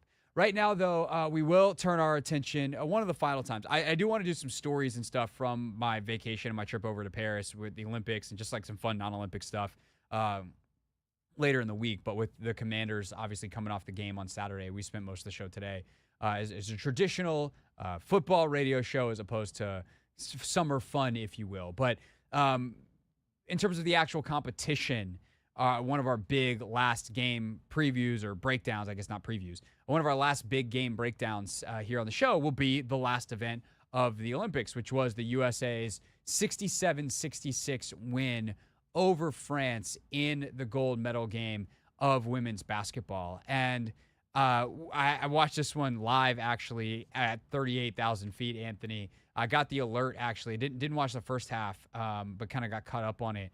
But got the alert that it was 25-25 at half, and I was like, well, shoot, let me see if I can get the Peacock app to work up here. And sure enough, we entered airspace where the Wi-Fi was good and was able to watch the second half. And I first would be remiss not to point out the obvious, which is they won. And that should not overshadow anything else that we or anyone else is talking about. It does not also mitigate anything else that we or anyone else will talk about how USA Basketball is conducting its women's program that clearly, I think, needs a little bit of thought for the future. They won based off the fact that they had the best players. And they won based off the fact that A'ja Wilson is the best player on the planet. And just in the second half, did enough to impact that game that I think pushed them over the line. And that they have enough options from a depth standpoint that when some of their players who were not playing well, that had played well early in the tournament, or as they moved and Cheryl Reeve made some, I think, interesting decisions in terms of rotation, she was able to land on the right piece. And the right piece in this particular case was Kalia Copper, who was absolutely sensational in that second half. She really changed the dynamic. I thought her and Asia's ability to play with force is what ultimately wins them the gold medal in that game. The drives and kind of the forcing of the issue offensively from Copper. A'ja has a couple of big buckets and is getting downhill. I thought Sabrina had a really nice stretch. I thought Plum had a really nice stretch, but then both of them really struggled and ultimately get pulled out of the game.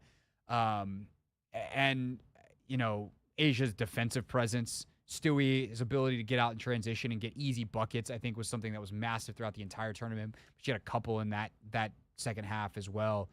But I do think it's fair to also look at not playing Brittany Griner after she had a really good stretch in the first half. And they were talking about that on the broadcast. They were pretty stunned with China Robinson as the analyst being like, you know, BG, they didn't really have an answer for her. She got some good buckets. Why not put her in?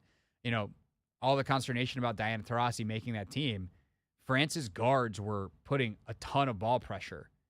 Like, Diana Taurasi can still play. I know she's there in part for the leadership, and, you know, she's 40 years old, and she's earned that right to be there as the kind of vet that wasn't anticipated to play as much as some of the younger players. But you got young guards that are having trouble with pressure. Why not say, DT, go get on the bike and warm up. We actually need you here. Also, Chelsea Gray's ball handling. Like, she got pulled early in that half, and I thought that was a very interesting choice by Cheryl Reeve. Jewel Lloyd, someone who I think could have handled that pressure, is sitting on the bench. So to stick with KP and Sabrina, I thought was interesting.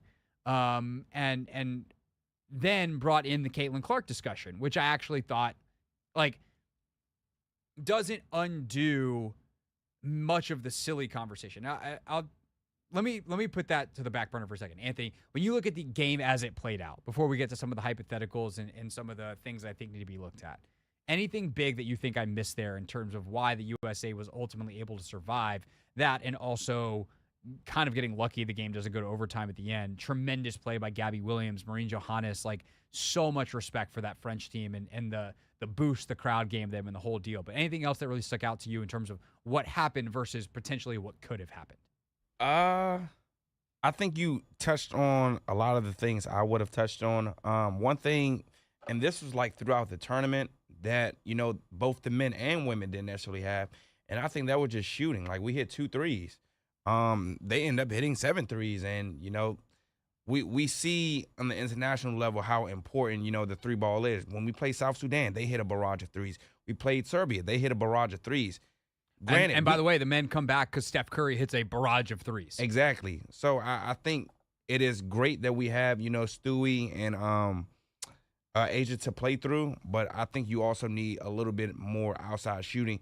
And, I mean, that I think that's part of the reason the game was sort of kind of close. Just that outside shooting just wasn't there. So we had to play through, you know, Kalia Copper getting downhill and Asia Wilson using her force as well. Well, that's the thing, right? Like, Sabrina comes into the game, and, like, I would have liked to see Sabrina in there more as a shooter, and she's asked to be a ball handler. Yep. And not that Sabrina can't do that, but, like, she does play with Sloot in New York, who does a lot of the ball handling. And Stewie actually handles the ball a ton for the Liberty.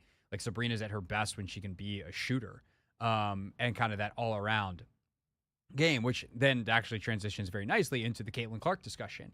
And I do think that, like, this game would have been a really interesting Caitlin Clark game. And again, to be very clear, I think what drove me so insane about the Caitlin Clark discussion, about her exclusion from the team, was so many people made it about the marketing and stuff. And we're going to get whatever the number is. I'm going to guess 10, 12 million people watched this game. It was like 19 million for the men on Saturday. This was in a worst time slot on a Sunday, et cetera.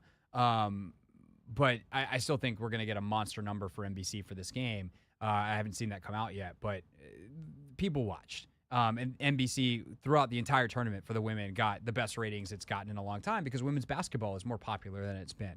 And now what I hope is the people that watch this team without Clark on it will watch the W. That was the thing all along. But from a basketball standpoint, I think there was an interesting argument to be made for Clark. And, you know, during the tournament, Dawn Staley, who's part of the selection committee, said if they were making this decision now versus when they made it with the 2 months that Clark has had in the W, it possibly could have been a different discussion.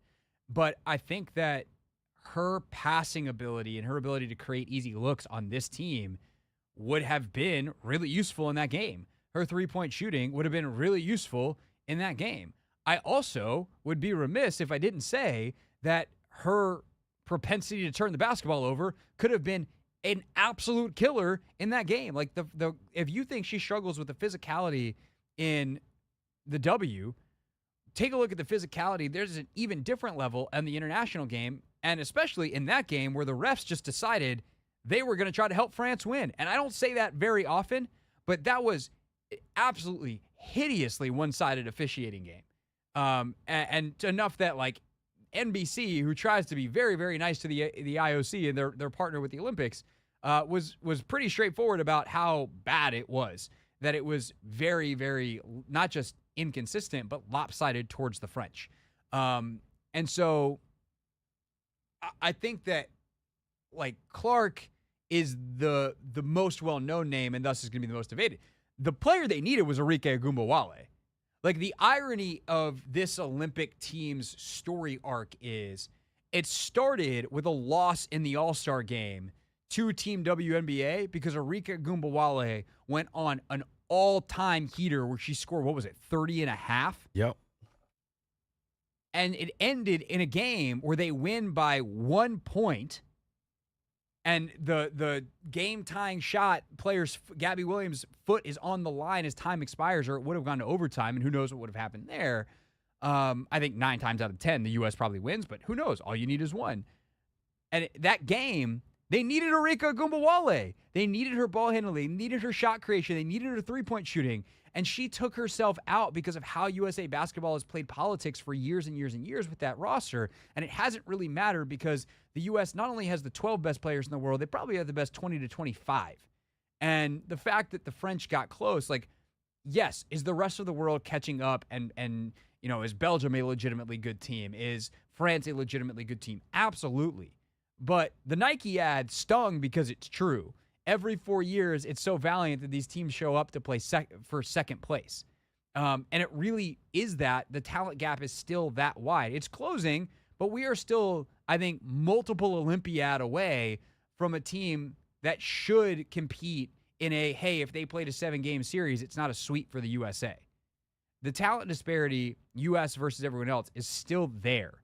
And the fact that France nearly got one, I hope is a wake-up call to USA basketball, to where I don't think Cheryl Reeve did a particularly great job with some of the ways she handled even certain questions. I did not like the way she handled Clark questions when she was in her capacity as head coach for the Lynx, but like, you take on that shirt, you're going to get those questions, and you have to be in that mindset and be like, hey, look, Caitlin's tremendously talented. She's going to have a huge part of our team in the future. We just decided right now that whatever, as opposed to kind of taking a shot or at the reporters / Clark, whatever she did that was not great. And Cheryl Reeve's a legend of the game. Like, she has done so much for women's basketball. She was a worthy candidate. I just don't know that she did the best job managing this roster. And I think there has to be, to take something ironically for the men's program, there also has to be this deeper look at not just making it a, hey, these are the players that most deserve it based off the last couple of years. They've, quote unquote, earned it. Starting in 2028, they need to build a team. And I think that's the other big difference is, like, when you look at the way the players fit together, that's where you make an argument for someone like Clark is a lot of her turnovers in the W happen because she's not playing with players at her caliber who see the game the way she does. A Caitlin Clark, Asia Wilson pick and roll would be ridiculous. You saw in the All-Star game. Like, you saw the way that even Angel Reese ran pick and roll with Caitlin Clark, and like, she's like, I know I want to run the floor because Caitlin will get me the ball. And like, there's a different mentality. And I think if they can build a team, and Clark's going to, by the way, be the star of it because I think she's the best player in 5 years from now, if it's not still Asia. But like, where Asia's at in her career timeline, she'll be entering her 30s. Clark, like, there's a really good chance Caitlin Clark's the best player in the world at that point.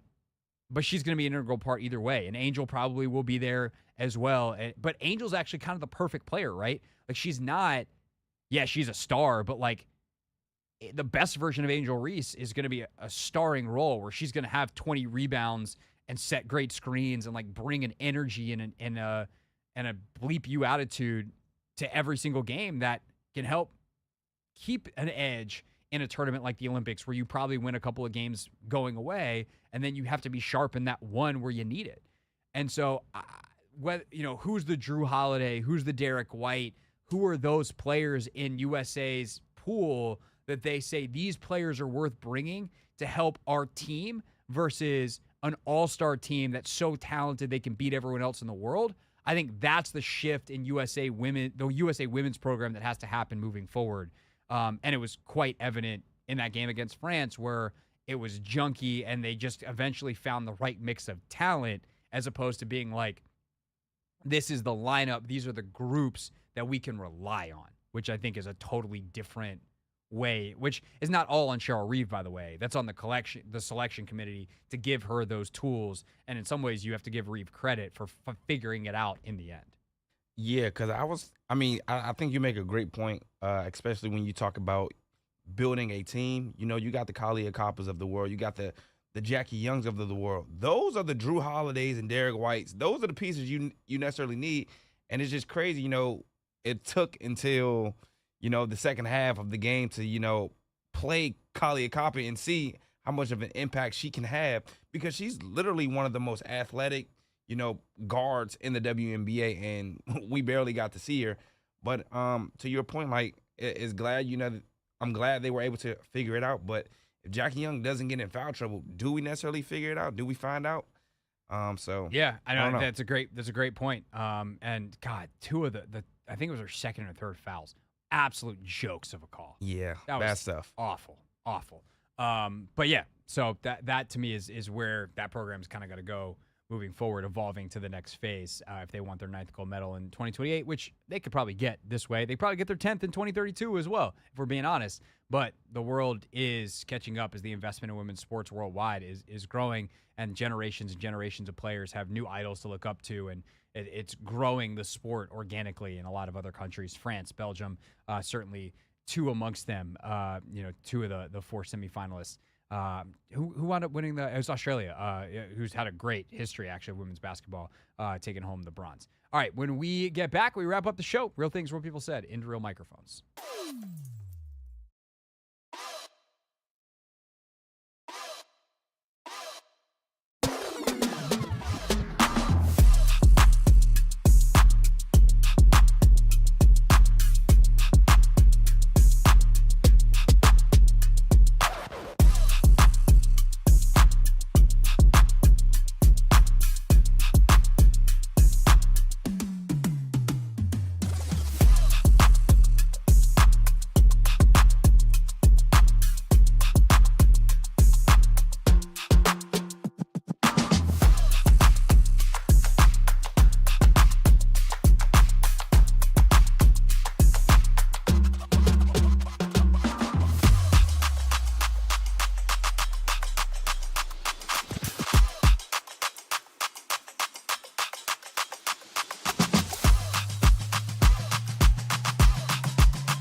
It's the Hoffman Show. We're on the Team 980, always live as well on the free Odyssey app. So I'm back, Anthony, and I made it.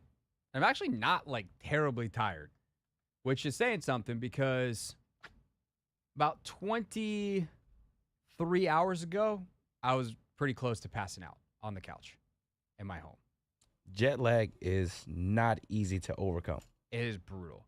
I luckily slept for like an hour and a half middle of the day today. And it kind of feels, I'm definitely a little tired. Like I'm starting to get tired and I'm like, oh boy, is how quickly is the fact that my body clock time is, let's see, what time is it currently in Paris? It is, by the way, yes, for everyone wondering, I do feel obnoxious every time I say Paris because that sounds bougie and whatever. It's where I was. It is what it is. It's currently almost 1 a.m. in France. So, yeah. You're doing good for somebody that just got back. Yeah, this morning was rough. There's a new episode of Take Command that's out now with Logan and I's thoughts on the Commanders and Jets, and I will tell you, I'm not 100% sure everything I said in that podcast. I'm crying. Were you half asleep? It was almost like an out-of-body experience where it was like, focus, Craig, focus, focus, focus, focus, Craig, focus. I don't know. I think I actually did a good job, but I can't make any guarantees. But I woke up from my nap, and I feel a lot better. Rachel did not. She doesn't nap. It's just not a thing. I know she's gonna pass out at like 7:45 on the couch again. She did that last night. Yeah, we tried to stay up. Didn't go well. No luck. No. Also, I gotta figure out what I'm gonna watch tonight. No Olympics. I think you should just watch your eyelids. Well, I mean, the thing is, you gotta try to stay up. It's not like you gotta stay up late enough that you try to sleep in. Because otherwise, the problem is you like wake up at 3 a.m. Oh yeah, you have to be tired enough that your body sleeps through the night. So we'll see. We'll see what we can do. All right, let's wrap up the show, shall we? Remember how to do this. It's a segment we like to call Real Things Real People Said into Real Microphones. Real things. We're not going to suck this year. Real people. 5 and 11, not very good. Said into real microphones. You know, the culture is actually damn good. Oh, like 1 minute from now, Anthony? 5, 5, 4, 5. Oh, okay. All right, that's when the show's over. All right, a couple of good ones today. Malika Andrews and the NBA Today crew were just doing their show, as they do out in L.A., when L.A. had an earthquake. It was so much fun to see, particularly the crowd sort of getting behind as we have a bit of an earthquake here in Los Angeles. So we're just going to make sure that our studio lights, everything stays safe, everything's shaking. You good, Mylan? Everybody good? All right, thank you so much for bearing with us through that. Our studio was shaking just a little bit. Tarsi, if you're still good in the studio and everyone's still good. All right, so this is what I want to show you now. Rebecca, I appreciate you just bearing with us here. So Team USA now has won 61 consecutive games. What a freaking pro! That is unbelievable, the composure. And by the way, she did it all in heels, which I imagine is difficult when the ground is shaking. I don't know. I haven't worn heels, but they do feel less. They do seem less sturdy than being flat on the ground. Are you telling me you would have been that calm, that cool, that collected if we were to experience an earthquake? I think I would be way more calm than you. Okay, all right. That's not saying a lot, though, Craig. No, I don't think like I would have freaked out, but the ability to like gracefully, and I mean gracefully, check on everyone, make sure everyone's okay, stay calm, no panic, and then, again, graciously return to the show. I don't have that. I can barely, gracefully host the show every day.